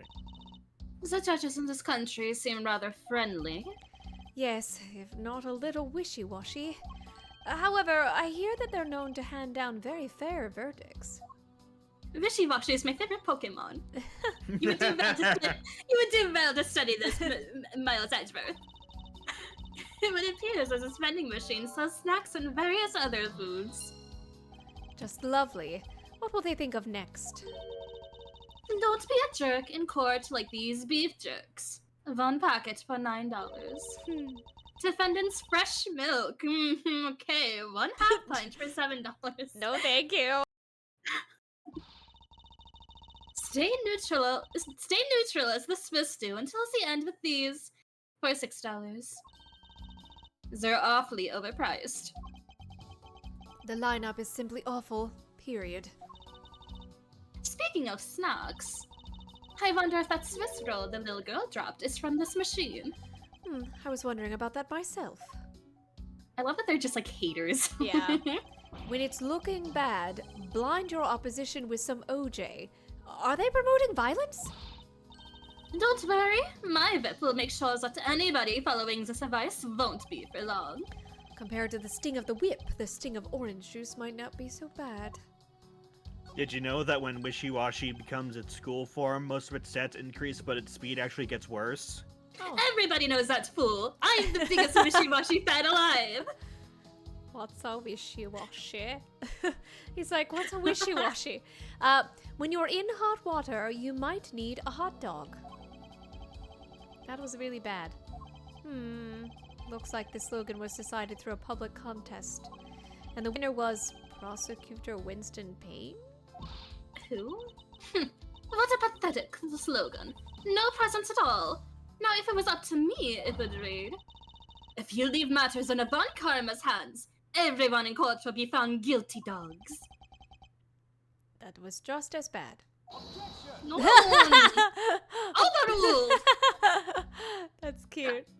I am very Gavel. Overruled. Yeah. I worked so hard on that hot dog description. They were very proud of me. Don't let the prosecution and the defense make a ham sandwich out of you. It sounds like it's directed at the time of a judge. Well, it certainly isn't directed at me. I can outmaneuver him any day. Money. Credit card. Money. Money. Okay. Drinks. It doesn't look like there's anything contradictory left in this area. I was trying to look at the drinks. Oh. It doesn't look like there's anything contradictory. Why can't I look at the drinks? Did you find something, officer? I think there's a $5 bill back there. Come on, just a little more.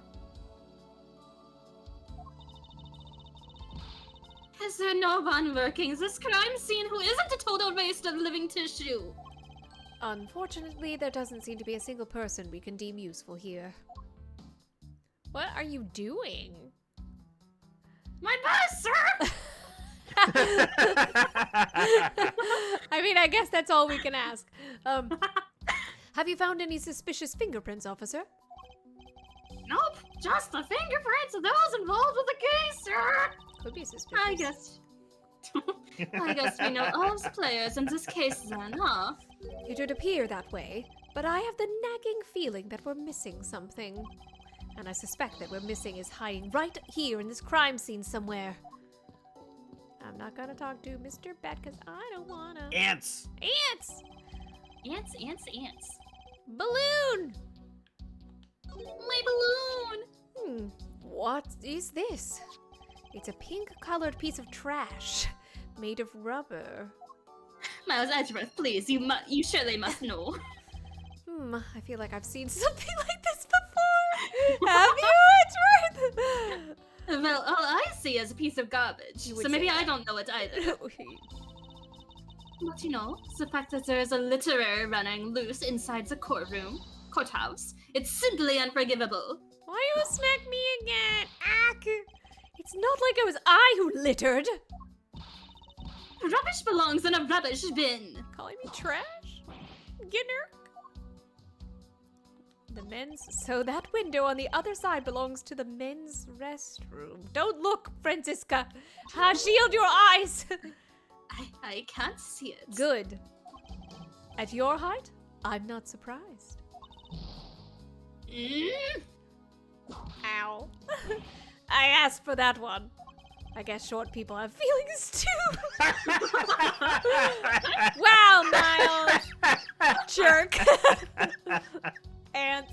Oh, I forgot about that line. Okay. The ants are hard at work carrying their food home.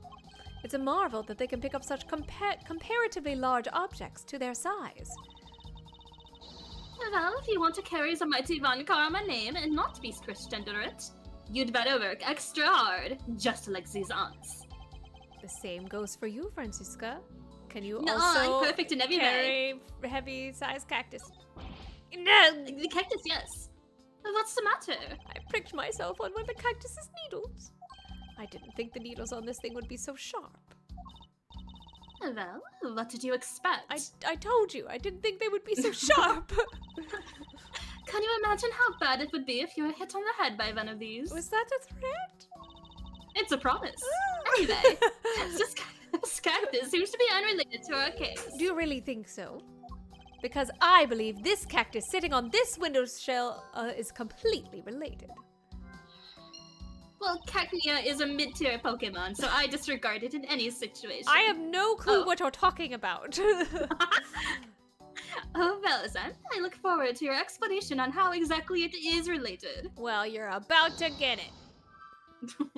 Franziska, you know I'm a Gen 1er. We've been over this. That's so canon. Yeah. This pink rubbery substance. I saw this in a different form earlier today. I believe this is a piece of popped balloon. I suppose that's possible. The balloon probably got a little too close to our friend, the windowsill cactus. What should we name That him? is not my friend. What should we name him? I'm gravitating towards Charlie. We can steal that name. Okay, From I was someone like, else. I feel like I've heard that name before for a plant, in fact. It's ours now. That would be the logical conclusion, yes.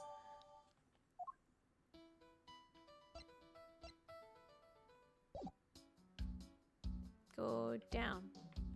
Oh, hand! Ants. The dirt on this bench. It smells like some...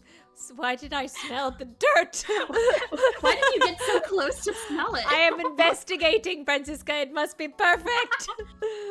I can't believe there was someone going around dirtying the courthouse. For shame. Hello, Clockwork. Yes, we're winning. We're smelling dirt. Hold it.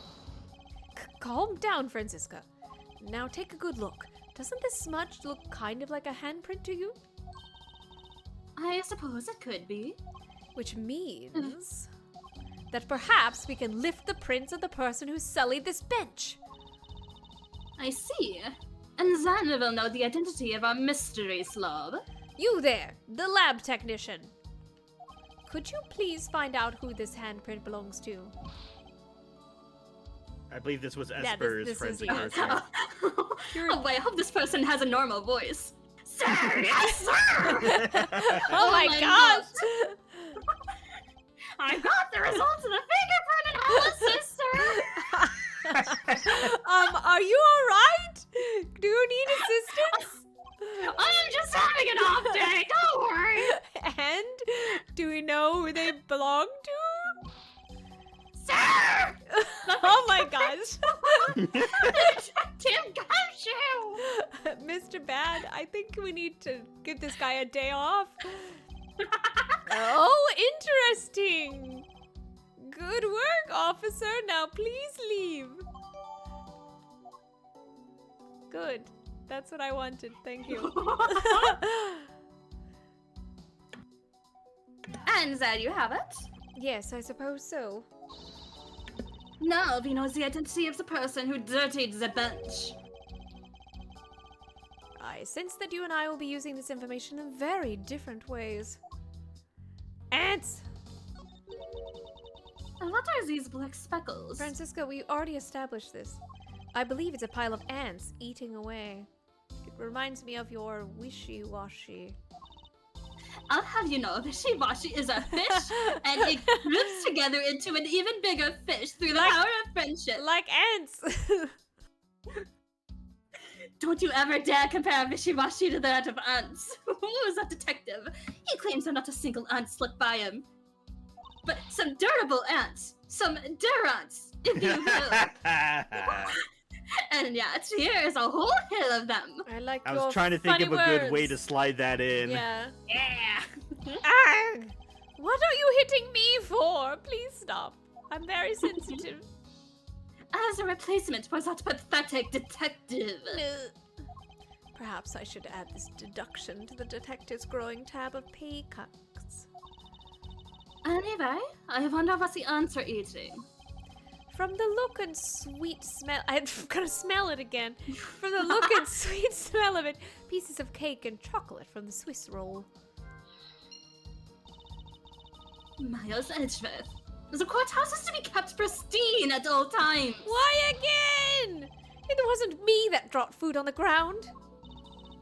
The courthouse must be kept clean.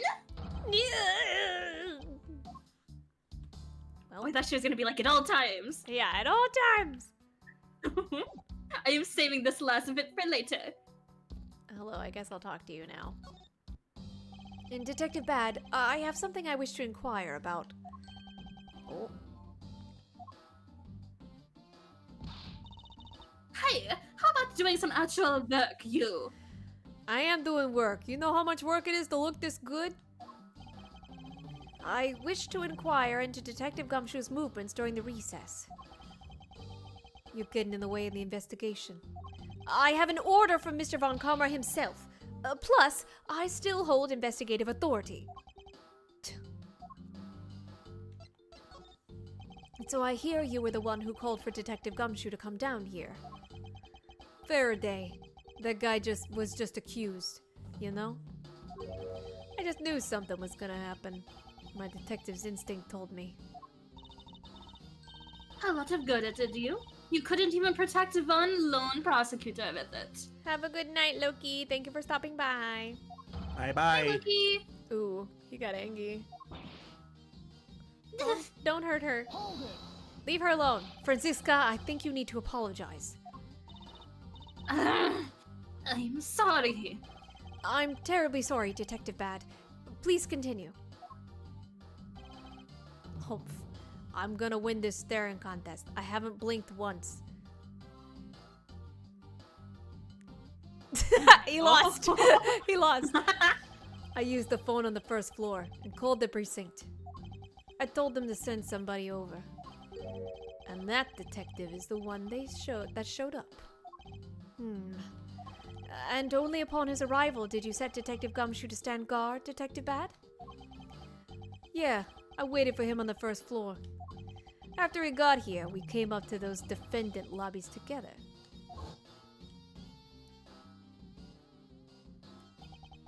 As we entered this hallway, we ran into you. Not you, but you. She told us that Faraday was really mad. And that he dragged Rel off to lobby number 2 to have a word or something. And that Faraday had said to not let anyone interrupt him.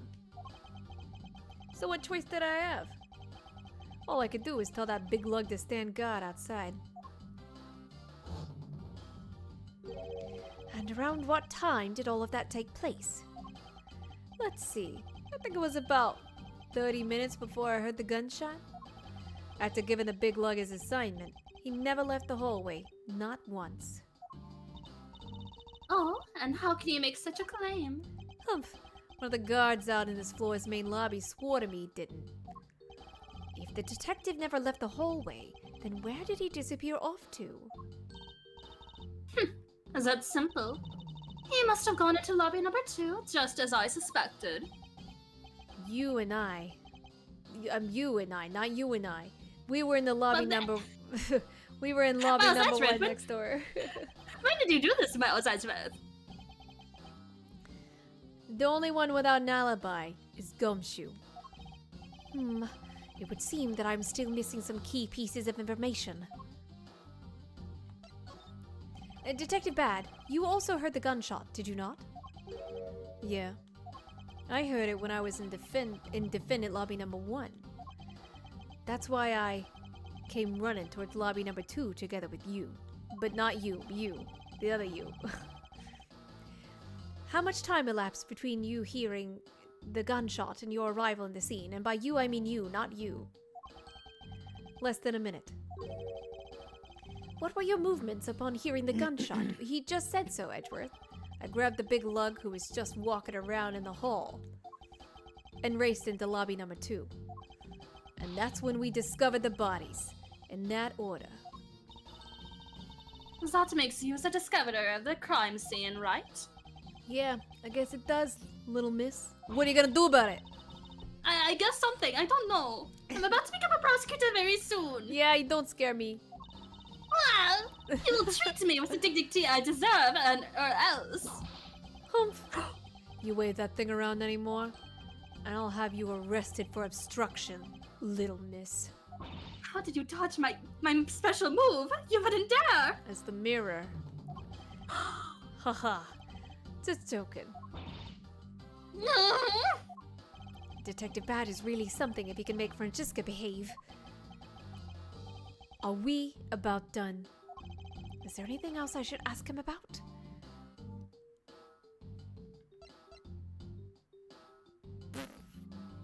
Okay. The time, I guess, is important, but you also should know the time, so I think situation. I'd like to know a little more about the circumstances under which you heard the gunshot. Like I said, I was in lobby number 1 with you. I have nothing else to add. Well, fine. Miles, you already asked him. No, I didn't. I didn't remember. Fine, I guess I'll ask about the 30 minutes before. I already know all these things. He said 30 minutes. Oh man, I don't know. Exact time. It was around the end of the recess and the trial was about to start again, I think. He was supposed to make time for himself to transfer the evidence he was holding. But I got the sense he wasn't gonna show for the handoff. So I figured I should go get him, and he'd be late. And just now I thought that... Bang! The sound of a gunshot hit my eardrums. So we heard the gunshot right before the trial was about to restart, huh? I guess that is important. Are we done here? I don't have any time to waste. Hold it! Oh, come on! All you're doing is standing in front of the store doing nothing. Humph. Don't make me do a staring contest at you. I'm a very good glarer. I get the sense that he is somewhat investigating this crime scene. Or rather, is keeping it under surveillance. Us under surveillance. But to what end? Detective Bad, may I ask that you cooperate with us for just a bit longer? I don't have anything else to say to the two of you. You guys were the ones who said you wanted to investigate in the first place. Fine then, be obstinate. We'll just do as we please. Come on, Miles. You may no longer... Wait, I became you for a second. Not you, but you. Oh. You may no longer be willing to help us. However, may I ask for the forensic scientist cooperation? Not that one. He's a little weird, but a different one. I want a different one. Do as you like. Okay, bye.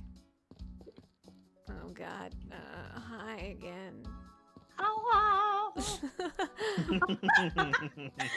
I don't think I need to. I could look at the fire extinguisher, I guess. There are no signs that this fire extinguisher was used in the crime. If you could already tell from a distance, then why are you wasting your time examining it? Francisca, let's not try to rush absolute genius. Okay. I think you have enough logic stuff now. Oh, I guess, yeah.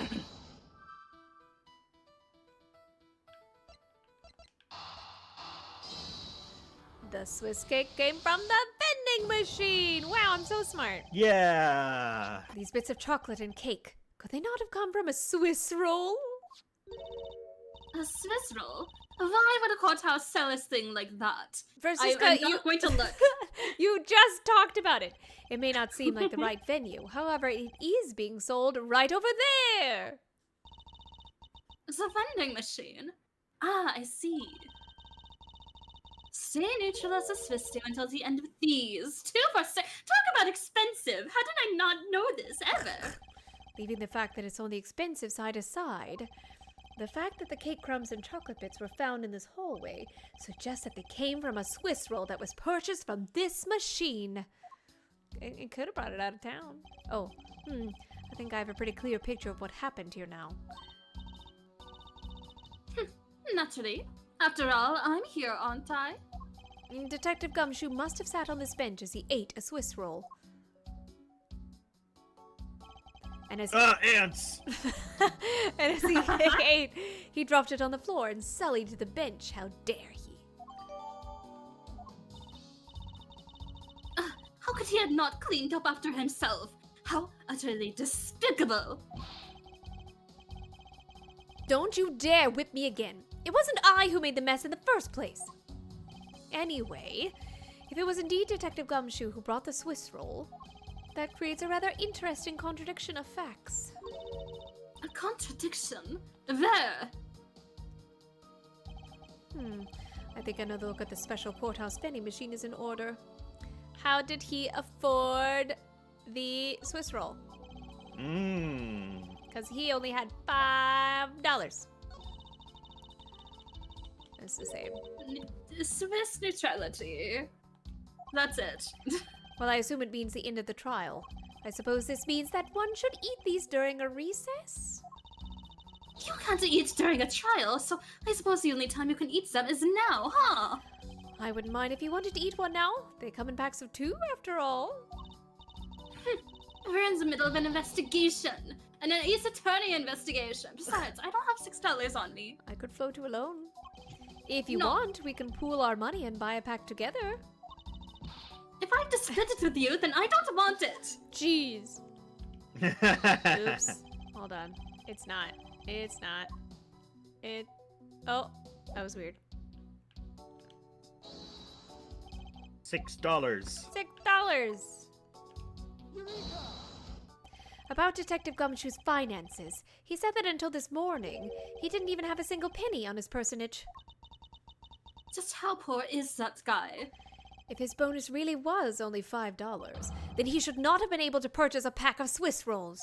However, facts being as they are, we found cake crumbs on the floor.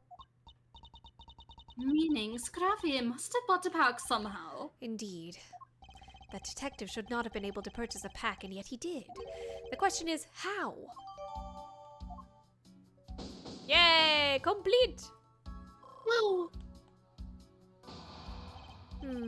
I believe I now have a firm grasp on what happened here. Well, I do too. All right, Francisca, would you care to share what conclusions you've come to? Why should I do that?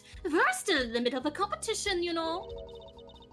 We should be checking to see if your conclusions are wrong first. So you go ahead. Oh, siblings. It's almost cute that she's going this far to ensure that she wins. Almost. Very well, but first, we need to pay His Honor a visit to correct his testimony. Oh, face off. Go.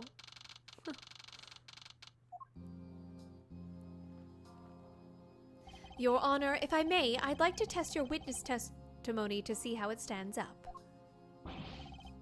Do you doubt me? Am I a new suspect? In a sense, I suppose you could say that. Even you, a judge, are nothing but a common witness before Avan Karma.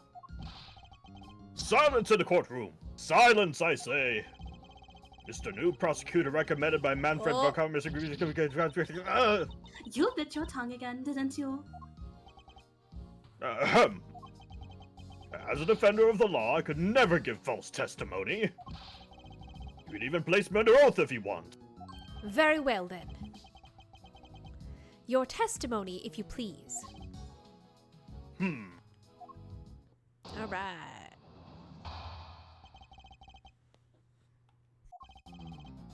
During the recess, I went to the restroom. There is a window on the hallway side. In other words, I could see into the hallway. As I entered, I saw the detective buying something from the vending machines. But when I was about to exit the restroom, he had completely disappeared. He disappeared? A detective that goes missing while on duty. Oh, was that me? That sounds mighty suspicious to me. Sorry. Oh, Your Honor, could you please try to remain calm? oh, I'm so used to simply listening to testimonies I got caught up in the excitement. I'm sorry, Your Honor, but I'm afraid I'm going to have to spoil your fun now. Okay. Hello? Hello, welcome back. Hi. Just in time. Oh my god, I'm shaking. Aw. You have no idea. Congrats again. Yeah. Thank you, thank you. Are you sure that the person you witnessed was Detective Gumshoe, Your Honor? Mm-hmm. Yes, I'm absolutely sure. It's hard to miss someone of his stature, even from as far away as the restroom. Besides, I can't think of anyone else with that kind of hairstyle and big beige coat. Even though later on it would be green, but what do I know? Well, I was simply wondering if you were mistaken in what you saw. What? Preposterous! My eyes are as sharp as can be, ready to see through lies to the truth. Although, recently, things do seem to be a bit fuzzier than they used to be. Clearly, his eyes are not the only things that have gone fuzzy. But allow me to say with all the honor and dignity of a judge, I am not mistaken in what I saw. Oh, okay. Oh my god, I'm so sorry if I've been trying to fight back tears for the last hour. Aw, No, it's totally fine. Yeah, you're good. It's a big moment. Hold it. Yes, I know it's a community college, but in my mind it No! still counts towards something. Yeah, it for sure. definitely counts. Yeah. For sure. Education and higher education is great, and wherever it comes from. He disappeared, but Your Honor, didn't you just say, I saw the detective buying something from the vending machines? Why, yes. Yes, I did. The restroom window looks over the courtyard and right into the hallway. But, just as I was about to exit, I took another look and there was no one in sight. Many dots. That led me to the only solution to this mystery. That detective must have gone into the crime scene, lobby number 2 at that point. So he looked into the hallway from the restroom and over the courtyard, did he?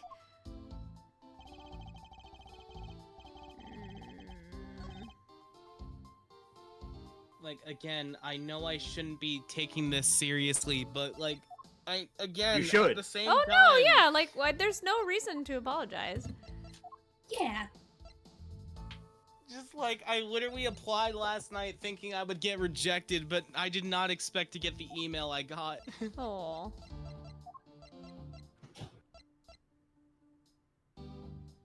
Oh, frick.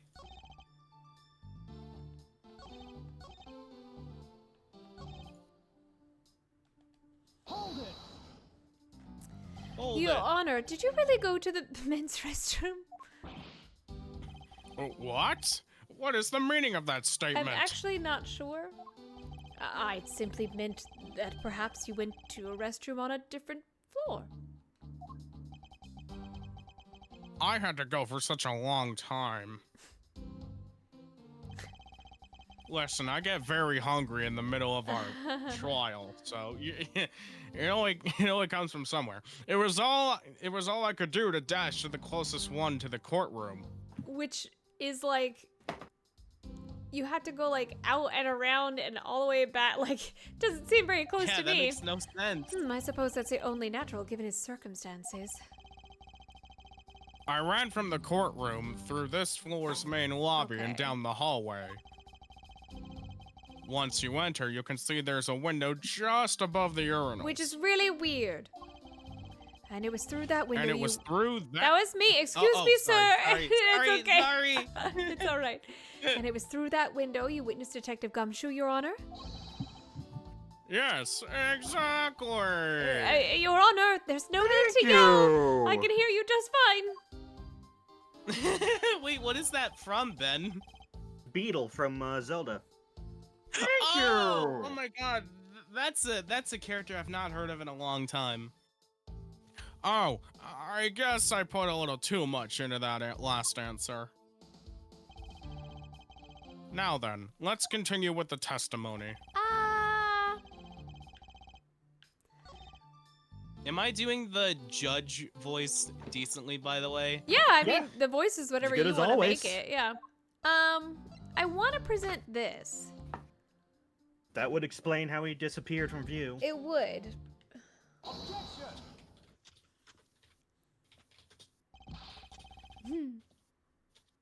What was that finger wag for, Mr. Edgeworth? It's just my Do you thing. know how disrespectful that is? It's just my thing I do. I'm sorry.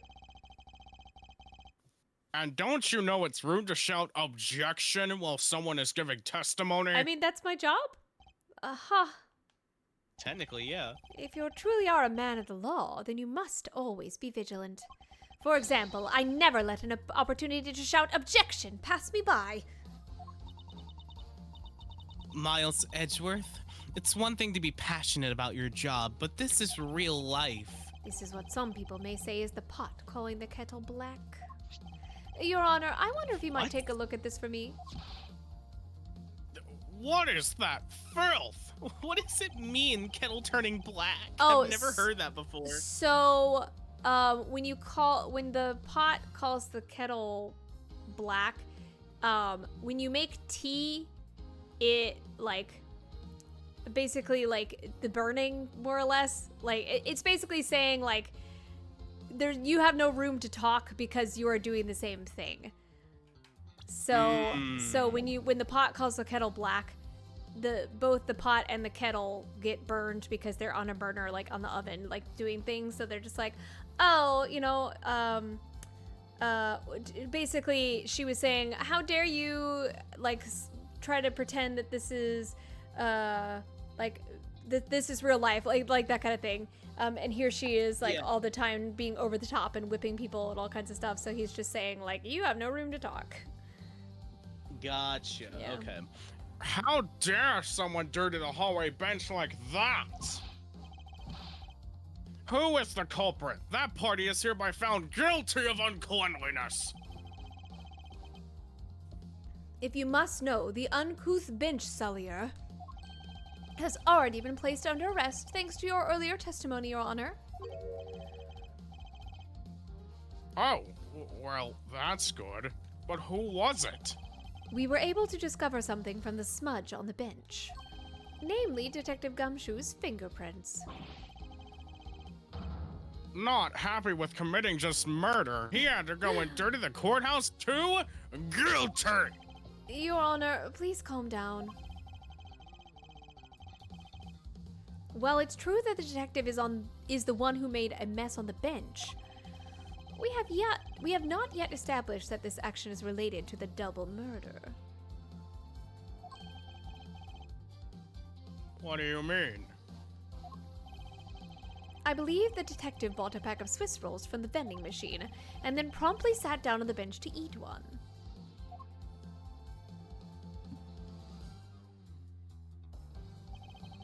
The crap, cake hold on. crumbs and pieces of chocolate on the floor under the bench. And Detective Gumshoe's fingerprints prove my conclusion to be true. Oh, you're good. Do you want someone to take over? No, I'm fine. Oh, okay. Just relaying something. There we go, okay. Oh, but I still don't understand. Is this whole thing related to how I couldn't see him as I was leaving the restroom? Or am I just too fat? It is indeed. No comment about your weight. The windows in the hallway... Wait, the window in the hallway was built rather high up onto the wall. At around a grown adult's chest height. Someone like Francisca's size couldn't see over it. As evidence, I submit that Francisca herself was unable to see out of the window. Don't whip me, please. Many dots. Ah! Yeah. I knew I shouldn't have used her height as evidence. But basically, what this means is that the area directly under the hallway window is a blind spot when the hallway is being viewed from the men's restroom. Then? Huh. It seems that you have made the connection. If someone were to sit on the bench under the window... Yes, even someone as large as Detective Gumshoe would effectively disappear from sight. What? Huh, you finally see, Your Honor? Your testimony has just proven that Detective Gumshoe was in the hallway the entire time. Oh.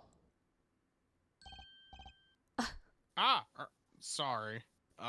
Where'd my thing go? Hold it.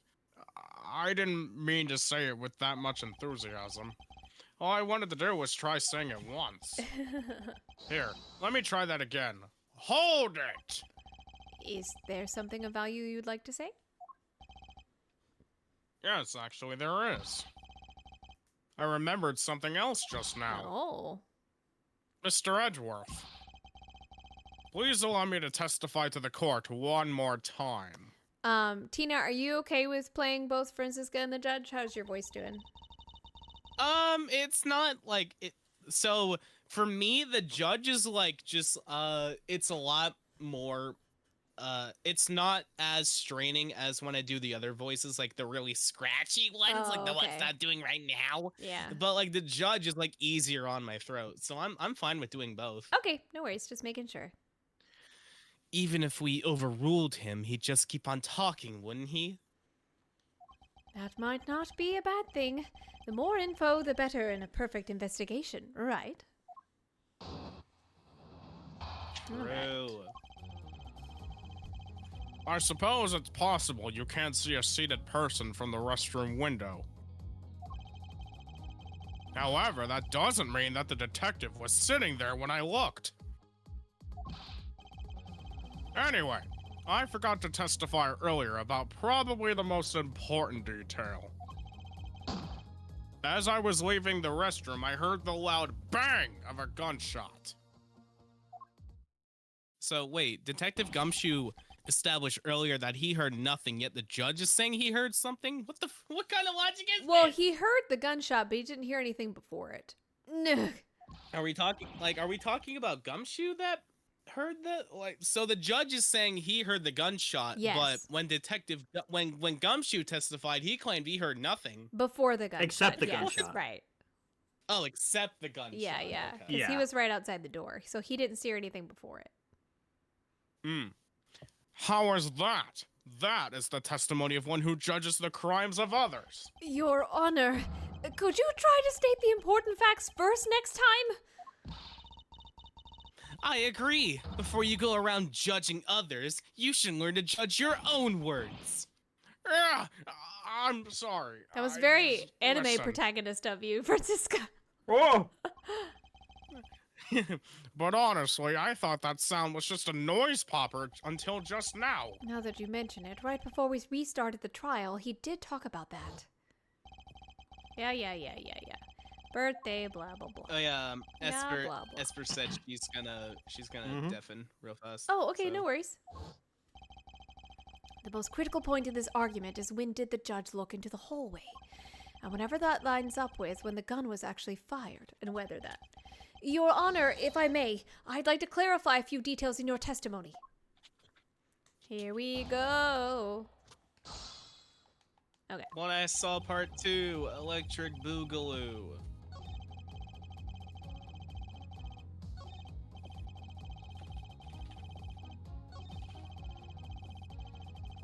Hold it! Your Honor, about what you just said. I know. Oh, God. Oh my God.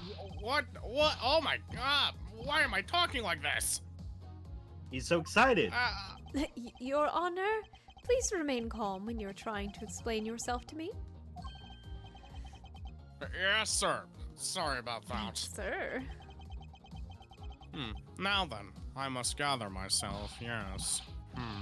When I heard the okay, I thought it was gonna be one of these things again. Anywho, when I heard the gunshot, there was no one in the hall. I should know. I looked. I was there the whole time. And you know what? There was no one there. This judge's emotional circuits appear to have been stuck on overreact. At this point, nothing stands out to me as a contradiction in his testimony. Franziska, if I'm correct, this testimony is hardly precision quality. I know that. And that's why I said, at this point. I think my first line of attack will be to draw more information from His Honor.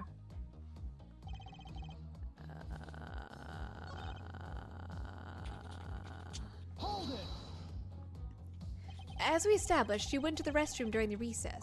However, at what point in the recess did you look into the hallway? After I called for a recess, I handled the change of prosecutor paperwork. Maybe about 20 minutes until we reconvened? Yeah, that sounds about right. Just as I expected. What were you expecting? And I demand to know with what that all-knowing smile was for. Your Honor, that statement you made just now is very important. I'd like for you to append your testimony. All right, if you insist. Just let me take a bite out of my maple sub real quick. I'm sorry. There's for you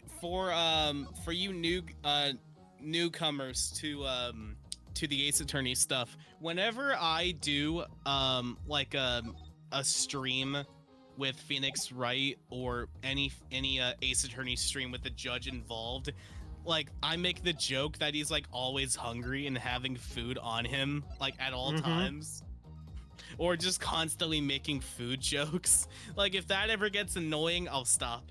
But it's kind of become a recurring joke in my streams that, like, whenever I carry them over here, it's just like increases the funny meter, and that's what I love about it. I get to make those kinds of jokes, and it's just all in good fun.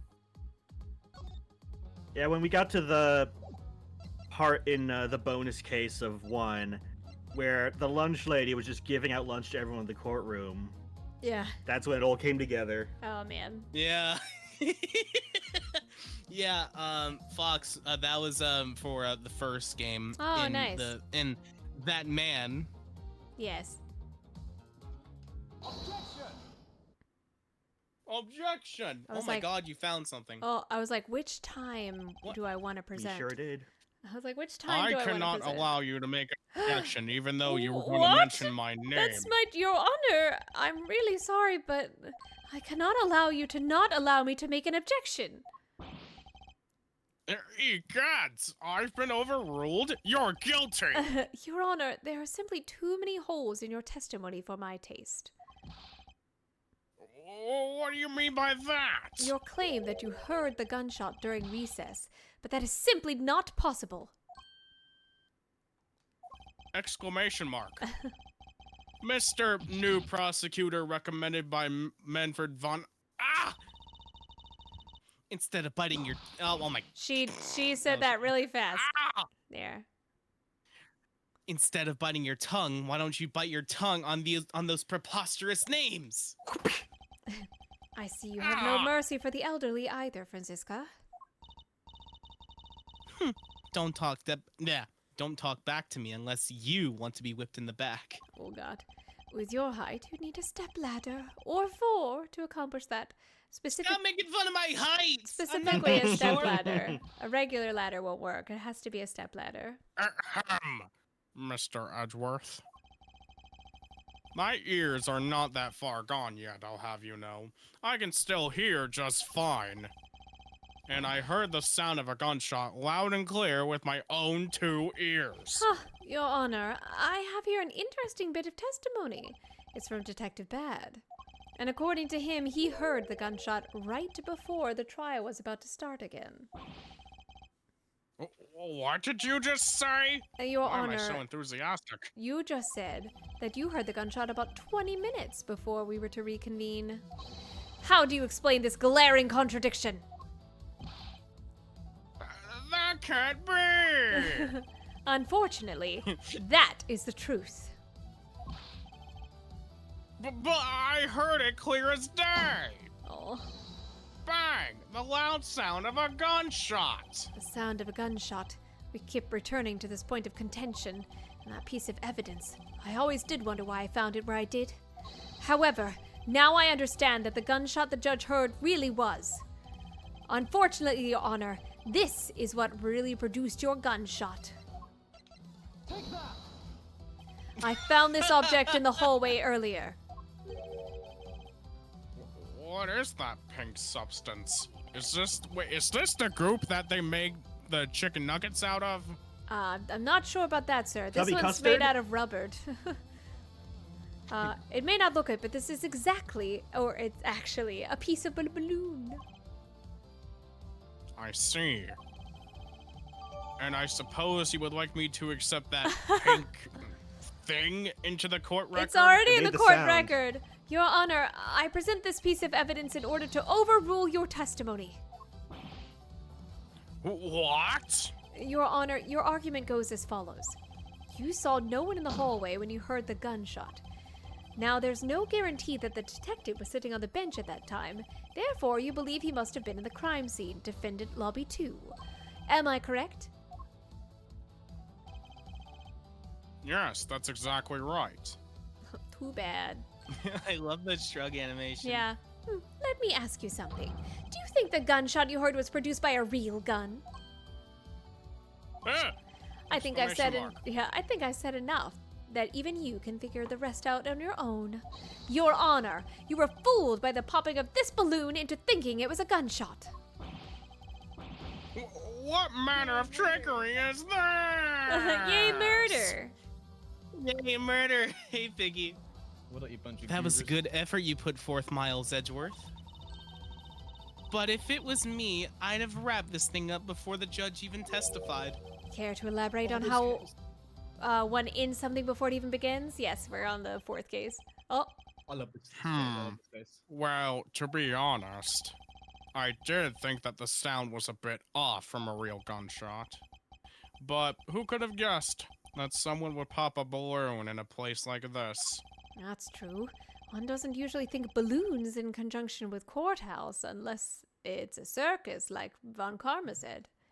I The hate the amazing digital circus. circus? Hey, yay, balloons, yay, pop. Pop. Your Honor, if it makes you feel any better, you didn't lie once in your testimony. However, I can't really vouch for its accuracy. Who knew that giving testimony could be such a difficult thing to do? What have I done? I owe Detective Gumshoe a very, very big apology. I'll see to it myself that he is released. Wait. There are still a few things I have yet to resolve about what happened in the hallway. Your Honor, I request your permission to further question Detective Gumshoe. But why? I thought we just cleared his name. Whether we did just now or not, I still cannot say. The only thing I can do for now is to continue in my quest for the perfect explanation. And to that end, I must resolve the remaining issues pertaining to the events that occurred in the hallway. He's so dedicated. Very well. Bailiff, please bring Detective Gumshoe into the courtroom. I must fulfill my mission and find the perfect explanation to this case. To be continued this is again?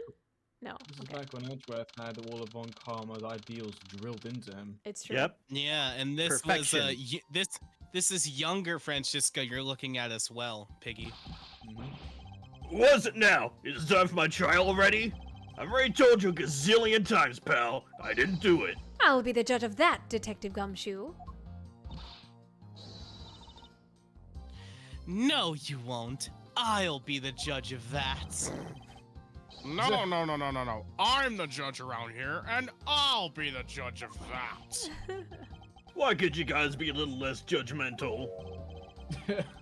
Yes, So well, good. speaking of hasty judgments, Detective Gumshoe, I'm afraid I must apologize for an error in judgment on my part. Your Honor, I don't believe you should apologize just yet.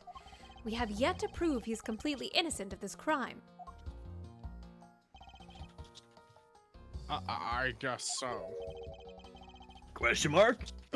What are you guys talking about? In any case, I would like you to testify as to your actions while you were on guard duty. And please remember, you are not on trial. This is all just part of the investigation. As such, you may still be found to be innocent. However, if you should give false testimony...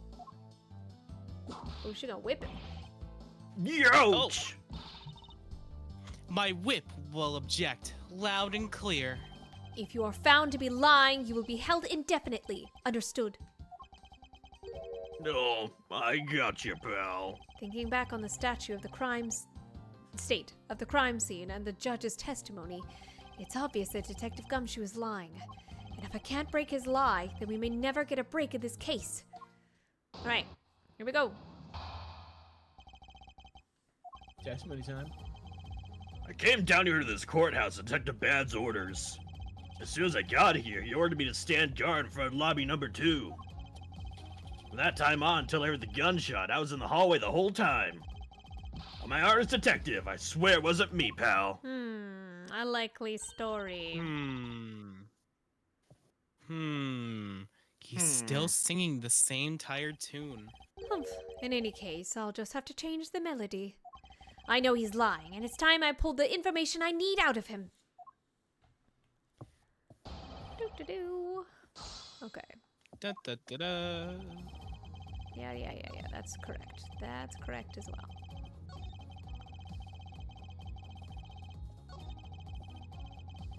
Oh, Piggy, I don't know if you heard earlier, but I got accepted into the same community college that Derps graduated from. Yeah, I saw that. Big up, and big congrats. Thank you. You claim to have been in the hallway the whole time. However, it is not a fact that you did. Is it not a fact that you did something while you were in the hallway? Of course I did something. I guarded the door to lobby number 2, pal. What else? Very well then. And what exactly does guarding that door entail? Well, to put it simply... Oh, I know. It was my job to stand in front of the door without moving an inch. Oh? Detective Gumshoe, you mean to tell me that you didn't take a single step away from the door to lobby number 2? Is that really what you wish to testify to the effect of? You got it, pal. I didn't take a single step away from that door, just like I was ordered not to. Many dots. Many dots. You're lying. Many. Why is everyone so quiet all of a sudden? What's with all the dots? Yeah, because we're all in shock and in awe of your utter stupidity. Scruffy, if you're going to lie, at least tell us a more believable one. Oh, Youch! But I'm not lying. I should hurry up and bring this insipid testimony to a close. Ooh, that's What a a new nice word. To me. word. That's a new word to me. Insipid. Insipid. Lacking qualities that excite, stimulate. Oh, it just means dull. Okay. Objection! I have an objection. What is it, pal? Detective Gumshoe, I wonder if you might recognize this from somewhere. Hey, it's one of those things. The courthouse special Swiss rolls, right, pal? Sweet rolls. Same difference. Precisely. Someone stole your sweet roll, didn't they? It's true. In that case, I suppose. That's excuse you, Gumshoe. I'm the one. Why is everyone talking over me today? I just want to do my sorry. job. Someone stole my sweet roll. Your Swiss roll? That you can also recall the sullied hallway bench. Hey, you know what? I think it was probably me that did that. Detective Gumshoe, you know you can't go around dirtying up the courthouse like this. You inconsiderate Slavin's pig! Ooh. Hey! I promise to clean it up later, I swear. Now then, shall we get down to business? To defeat the Huns? About the fact that you didn't move I was just gonna sing the song, damn you! even a single step from in front of that door. If that really were the case, then how were you able to buy a pack of Swiss rolls? Yeah. Furthermore, if you didn't move a single step from in front of that door, how did you manage to get the bench dirty with your grubby hands? Ooh, got him. Got him. Ouch! It appears that Francisco's whip can do more damage than my words can alone. Or say, alone can. Alright, I confess, pal. I was hungry, so I bought a pack for myself, okay? I thought I could chew it out again if anyone found out about me eating on the job. So I didn't want to say anything. Well, unfortunately for you, I saw you do the whole dastardly deed. I clearly saw you buying a pack of Swiss rolls from the vending machine. Okay, I'm sorry for lying. That's all I'm sorry for, you got that? Because I'm not holding anything else back. The last statement. It may sound like it makes sense. However, there's something I don't quite believe about it. Are you sure you're not withholding further information from us? Huh? Of course not. I got nothing else to hide, pal. That was said very slowly. Huh, if Hold on, Piggy, if, 1 second. Piggy, if you'd like to take over the judge, I'm gonna be right back. I'm gonna take another phone call. Yeah, sure. I can do that. Alright, I'll be back. Okay. Thank you. Oh, if only that were true, Detective Gumshoe. But it is true, pal. I swear there's nothing else. Detective Gumshoe, I'm sure you're aware the piece of a pack of Swiss rolls, correct? A price of a pack of Swiss rolls. Price. Remind me again, pal? Espurr, are you here? Are they still deafened? I'm back. Oh, would you like to be Francisco while Tina is away? Yep, sure. Okay. The vending machine out in the hallway is selling packs of 2 Swiss rolls for $6 a pack. And yet, according to you, you didn't have any cash on you until you cashed your $5 annual bonus check. Only $5? I don't know. New currency. Dollars. Isn't that right? Don't make fun of me. Oh. I think I was about to say $5 footlong. Let me ask then, how did you manage to purchase a pack all by yourself? Can you provide me with a proper explanation for that? Oh, I told you! Bought it by myself, pal. There wasn't anyone else in that hallway with me. So there's no one who could have helped me buy it. Wait, don't tell me. You got some kind of proof there was someone else in the hallway, don't you? Correct. As if you could. I mean, what are the chances of that? Wait, you do? Of course I do. What? How? What proof do I have that there must have been someone else there in the hallway? Bam. What? I was just imagining just Gumshoe just like. Why is the balloon not proof? I'm so confused. Gumshoe could have had the balloon. Ah! Miles, how long do you plan on being strung along by this moronic detective? I have no intention of falling for his lie, because there was definitely a second person. Because he was truly a little long. What proof do I have? I don't. It's not the Swiss roll, right? I've got a sticky suspicion. Oh, it was dropped by the young girl. Okay. 2 for $6. Hey, you showed it to me not 2 seconds ago, pal. Huh. I think you're under the mistaken impression that I bought this pack of Swiss rolls. Wait, if you didn't buy it, that means you must have stolen it, you thief! You're guilty! What? I could never do such a thing! All you liars are the same. Start out as thieves. You're under arrest, pal. How dare you? I believe you meant to assert that all thieves start out as liars. And in that case, what does that say about you, detective? This particular Swiss roll was dropped by a certain someone. Oh. There were 2 rolls in this package. You ate one of them.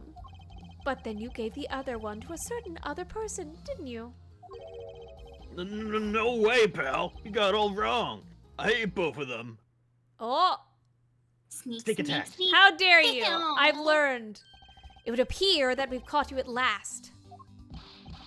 Hey, don't you dare do anything bad to that girl. It would appear that they do know each other after all. So why do you continue to come up to me and kick me? Have I wronged you somehow? I have a name, and it's Kay. Kay what? Kay Faraday. Oh, her theme. Faraday. Are you perhaps Mr. Faraday's daughter? I'm not a you. I'm Kay. The other lady is you. Kay. You know you. Good little girls don't kick other people. Especially not hard enough to leave big nasty bruises like the way you do. Well, I don't know you. I just met you. Well, then you shouldn't have put Gummy under arrest, mister. Oh. Gummy? No. My guess is that she's talking about Detective Gumshoe. Oh, what a cute nickname you've given him. Gummy didn't do anything wrong. Kay. It appears that I will need to speak with her in a bit more detail. Oh god, she's feral. Rawr. Oh my gosh, game, what is going on? Okay. Game is not happy. Now then, Kay. Stop hissing! She's like a stray cat. I wonder if I should feed her something. Would you like a Swiss roll? Would you like a pen? She's about to do her forward heavy attack. Would you like a pen? Can I interest you in a pen? Maybe she can eat. Maybe she can eat Maybe the we can gun. eat the badge. Eat the gun. Yeah, just Would get you the like a barrel of the gun. balloon? Just get My the barrel of balloon! Kay, Get the I barrel of the promise to gun, give you go this if you home. calm down. Oh, a Swiss roll. It really belongs to you, though, doesn't it? Yeah, I was saving it for Daddy. What a cute animation! Oh. Oh my. Your father, he's... Don't say another word, pal. She doesn't know yet. Thanks for watching out for me, Gummy. But I already know about Daddy. Oh. I overheard the guards talking. About how Daddy's... he's not here anymore. Oh. I'm sorry. I'm sorry I couldn't protect him. Kay. I'm not gonna cry! I'm not gonna... Oh. cry! It's all right. Let it all out. Your father just passed away after all. I know how it feels. I myself was also involved in a case at this courthouse when I was a young child. A case in which my father, who was a defense attorney, passed away. All of my dreams of becoming a lawyer were crushed into fine ash on that nightmarish day. Even now, the wound festers deep in the depths of my soul. Ever since that incident, I've dedicated myself to locking away every criminal I can. And now, to have this happen right in front of me. This child, I feel certain shared fate, a common bond between us. Miles Edgeworth, what sort of gentleman are you? Are you going to just stand there and watch a lady cry? There. Would you like a cookie? You're right. Sorry about that. Kay, Here, how about we use this handkerchief here and dry your little eyes? She like grabs his little puffy ascot and just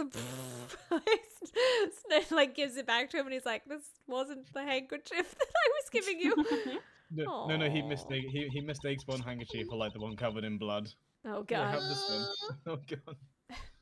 You'll never guess what you can do! I forgot about this. Yeah, I was gonna say. I forgot about that. The artwork's really Oh. cute, though. My cravat! Don't blow your nose on that. I feel better now. Thanks. I'm psychic. Okay, are you going to be all right? You know could have what'd said be really- okay. That would have been funnier. Okay. Do you know what would be really amazing is if like since the game's been like updated to really fancy graphics, you see like a little bit of green on Edgeworth's cravat. Yep, New I'm already sprite alright. just for that. Yeah. Somehow I highly doubt that, but I'm not going to push it. I promised Daddy I'd never cry in front of strangers. So I guess you're not a stranger anymore. I mean, we did just meet. You did just to me, and you would never lie to me. You're a good kid, aren't you, Kay? You always keep your promises, right? That's right. Meow, that's right. Everyone. Even if I can't see Daddy anymore, I'm still going to keep all my promises. You're a very brave girl, Kay. You're a very good child for keeping the promises you made to your papa. I'll even testify that you didn't cry, just for you. Thank you very much, lady. Yay. It's nothing. I'm only telling the truth, after all. It would appear that because her father was a respected prosecutor, Francisca is sympathetic to Kay's feelings. It's strange. I thought she was a robot. Swiss rolls. I don't care about your father. Were you the were you the Swiss rolls? Here, have a cookie. Were you the one who bought this pack of Swiss rolls, Kay? Well, I didn't really have a lot of money. And I somehow made $1 out of all of the pennies and quarters I had. But that still wasn't enough, and I really, really wanted one. Come to think of it, she did come and ask me to exchange a handful of change for $1. And that's when you came and asked me to change your money, correct? Yeah, thanks a bunch for doing that, mister. Then why did you kick me in the knee? Sure. It was fun. But let me ask you, even with the $1, you still didn't have enough, correct? Well, that's why. Oh, Hey! If you bully Kay anymore, I'm gonna have to arrest you, pal. Take a shot every time Gumshoe says arrest. Need I remind you? Oh yeah? Sorry, what? No, I was just gonna say, like, take a shot for every time either Gumshoe says the word arrest or goes to arrest someone. Need I remind you that you're the one already under arrest? smack. Yo! I sense that Kay is going to be a little less than forthcoming with this question. I'll ask about your dad then. Kay, what kind of person was your father? Daddy was a hero of justice. His job was to catch all the bad people in the world. So you too. Oh, wait, so to you, a prosecutor is a hero of justice, huh? I suppose we are, in a sense, as we are the ones who seek guilty verdicts for criminals. Plus, you know what? Whenever I came to the courthouse, Daddy would buy me my absolute favorite treat, Swiss rolls. Oh? I want to be a hero of justice someday, just like Daddy. So I've been working really hard. Oh. I see. And what have you been working hard on? I've been working hard to keep all the promises Daddy and I made together. Aww. A promise notebook. May I take a look inside, Kay? Sure, okay. Okay. It appears to be an exchange diary of sorts between father and daughter. Mr. Faraday's writing conveys a sense of the kind of man he was. This little notebook just might come in handy later. Thank you for showing it to me, Kay. I hope you'll continue to work hard and become a hero, just like your father. I'm gonna try. Oh. Hey, Kay, so I'm a detective that catches the bad people, right? That makes me a hero, too. Yeah, you're really cool too, Gummy. Aww. Yeah, aren't I, Kay? What is with the two of them? I hand down verdicts of justice, so that makes me a hero too. Yes, and thanks to your oh-so-heroic testimony, you almost painted that detective as a vile criminal and sent him off to jail. I'm really sorry about that. Gummy is not a bad man, okay? That poor judge. He's being treated like a vile criminal rather than a hero of justice. It appears that you and Detective Gumshoe are good friends, Kay. Yeah, we're friends. In that case, would you mind telling me a little more about him? I don't know anything about him, but I know he won't lie to me. So I take it that you ran into Detective Gumshoe earlier? Yep. I was on my way to see Daddy when I saw Gummy standing there. He was standing in the hallway staring really hard at the vending machine, so I said hi. And when was this? Before everything got crazy. How long were the two of you together? We only talked for a little while. And then we went on our own ways. That's right, pal. Can't only talk for a little while, and that's it. Oh? I'm back. Which means... Welcome back. We have now confirmed that Kay was in the hallway during the recess. Isn't that right? You got me. Yeah, I did. You got me. I told you to stop picking on Gummy, mister. Very well, then. I'll just have to speak with the good detective in private later.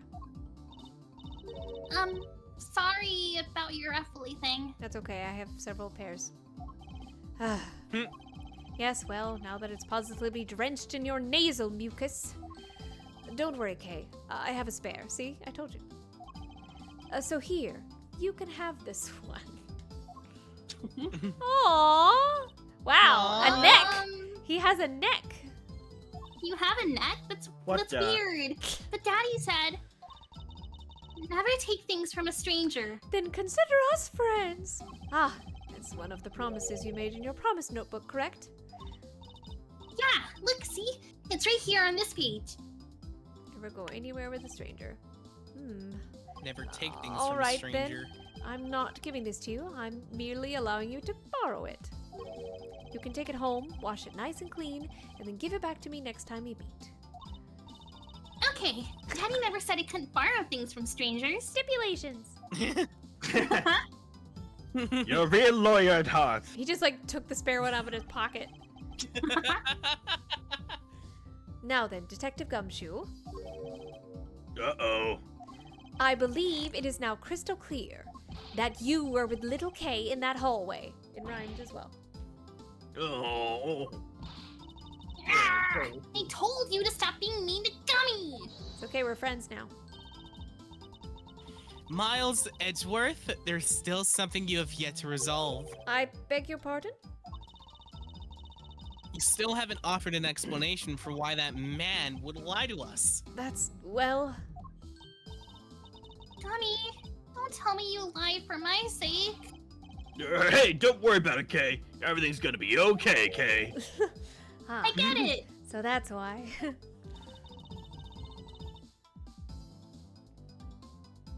Francesca. Oh, so what was Detective Gumshoe's motive for lying? If you can explain that, then you can't call this a perfect investigation. Humph. His reason for lying is very simple.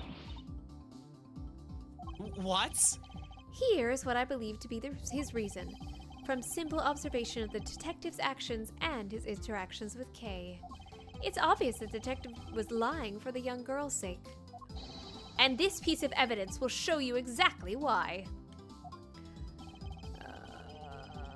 Which piece of evidence proves? The gun. Okay. A gun? Wow, the I'm explosion assuming killed it's the nearly 5 money. theater. I'm assuming...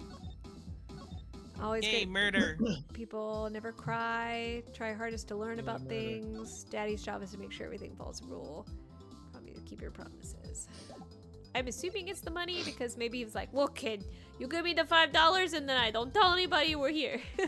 Or I give you I love like. the I love the little like text to do this. Detective Gumshoe's annual bonus of $5 literally had no money on it. I mean, it's true. Oh, this is not the... I don't know why I'm showing you that. I don't get what you're trying to say with that. Or are you just like showing it off? Are you gonna give that to me, mister? Oh god, everyone has something to say. I don't feel that the court needs to enter that into the court record at this time. What is wrong with everyone? Why are you all teasing me all of a sudden? I'm very sensitive. It's possible that perhaps I made a mistake, and that's why. Back to the top. Okay. Oh, you got it wrong. What Yes, the I got hell? it wrong. Yeah. Yeah. I don't. Oh wait, this one doesn't know. even hurt you. Is it the It doesn't Swiss take rolls? away Yeah. health. Perhaps it's the Yeah. Swiss rolls. Take that. I know what I want to say. I know. Nope. Oh, what? Is it not the promises? Is it the promise? Let me read the promises again.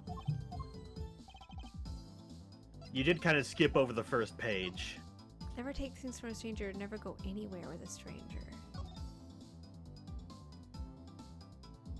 Always greet people with a smile. Never cry. Even people you don't know. Never go anywhere. Do you remember the series of events that happened? I gave her money. What? No, between Kay and Gumshoe. The balloon? Take that. Not that No? part. I don't know. Assuming that they were like, let's share Swiss roll because you have money and I have money. They were friends Give back to the beforehand. community. When in doubt and you don't really know what to present, the best thing to do is just to present your badge. Have you It's seen not- my badge? It's not the badge, for the record. Yeah, I know. I know. Piggy, whenever I'll we're just in a tell you, serious it is in scenario. fact. I'll just tell you, it is the promises. It is the promises? Okay, Oh I no, don't... there's been a murder! Hold on, there's been a murder! Piggy out of nowhere. Excuse me, have you seen my badge? Okay, so on the internet you can buy. I hate to just barrel through this, but there's a small little MLP Ace Attorney crossover series. Oh, yes. And Phoenix gets an equestrian attorney's badge, and I found out you can buy one of those on the internet. Oh, and I really want to cute. get one. Oh. Cool. Link, please, send me the link. I don't do them anymore. Oh god, no! Oh my god, I want one so badly! Like, you have no idea how impactful Turnabout Storm is for me. Like, that shit was peak. there we go. Anyway. Yep. Mr. Faraday in Kay's promised notebook. How does this explain anything? If you could take a look at this page, like take a look at this photograph. It's clearly written that Kay said, never take things from a stranger. Oh, I guess she took the Swiss roll? Yeah. When Detective Gumshoe heard about the promise, he tried to cover for Kay. Many dots. Oh. What a foolishly foolish fool's fool for a foolish reason for a fool! Try saying that 5 times fast. That Never might be a record. change. Never change, Francisca. That might be a record for the most amount of fools. That was a lot of fools. Yeah, that was a lot of alliteration. You lied because of me, didn't you? Because I'm your friend, Kay, that's why. Well, now that he's your friend, you can take stuff from him. Gummy! At long last, Detective Gumshoe, can you please tell me the whole truth now?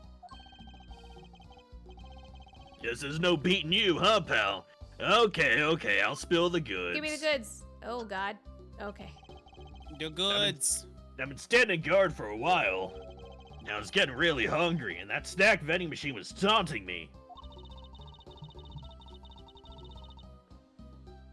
Wait, but all the cash you had on you was $5, and that wasn't enough to buy you anything, right? After all, the cheapest item in that machine is a $6 pack of Swiss rolls. Yeah, but then, like an angel from heaven, Kay showed up. I was thinking about sharing a snack with Daddy, so I wanted to buy a Swiss roll. But I only had about $1 in coins. So I pooled my $5 and her $1 together, bought a pack of Swiss rolls together. and I was worried about breaking one of my promises. So then Gummy said, Mr. Faraday's one scary guy when he gets mad. But don't worry, you won't get in trouble if I don't tell, right? Besides, you bought it with me. So you didn't really get it from me, you know? he told me it'd be okay. Aw. And he gave me a whole roll to save and give to Daddy.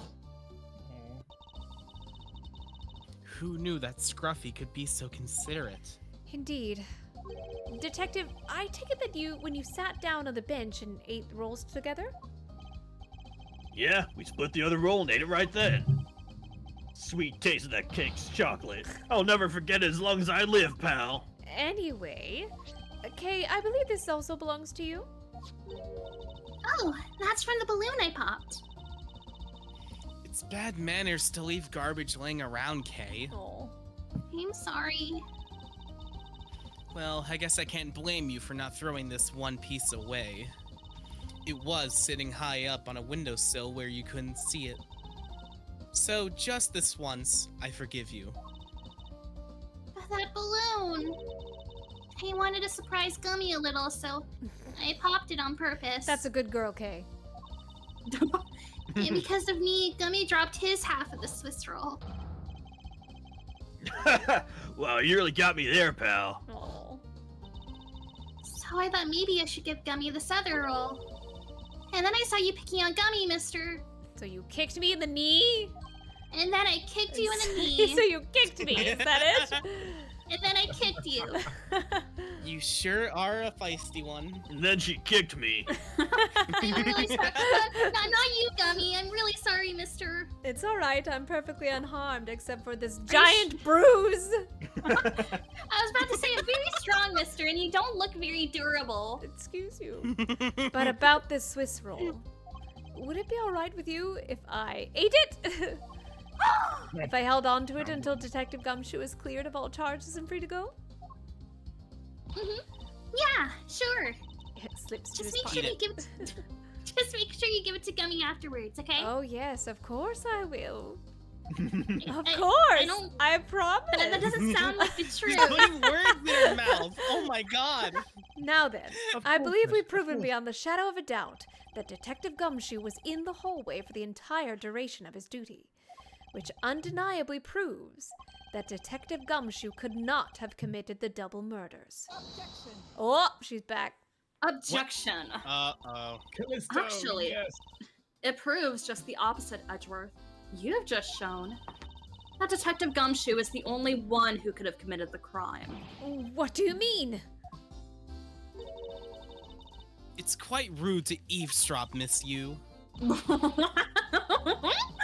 Why are you laughing at me? I'm getting lectured on manners by a girl with a penchant for whipping people. Don't make me whip you. What? How dare you talk back with such insolence? You're wrong, lady. Gummy's not the bad guy. Oh, and what have we here? What is a child doing here in a courthouse? Bailiff, please take this child away. Oh no, bailiff. Okay, run for it. I'm running. She's gonna then. Miss Callisto, you. That girl is Mr. Faraday's. I know. So what? You think that just because she's the victim's daughter, she gets to just run wild all around the crime scene? Well, yes, actually. I think it's do. actually... Well, okay, but I think it's actually quite dangerous for her, to speak nothing of getting underfoot. I suppose you're right. However, As long as we're in agreement on that point, let's get back to the real issue at hand. Now then, detective, you were in front of the door to lobby number 2 the entire time, correct? Yeah, but You see? Isn't it obvious that it could only be the detective? no, you see. He's... well, all right. He is the he's the only person who could have gone into lobby number 2 at the time of the murders. Ugh. I have no counter-argument to that. But we Don't do! Don't worry, I've already put in the necessary paperwork for his formal arrest. But the investigation is far from over. Oh, that's right. I was going to speak with you about that. Don't you think it's reckless to talk to the suspect out in the open without a guard? I suppose it is. Well, as someone with more experience in law than you, allow me to share something.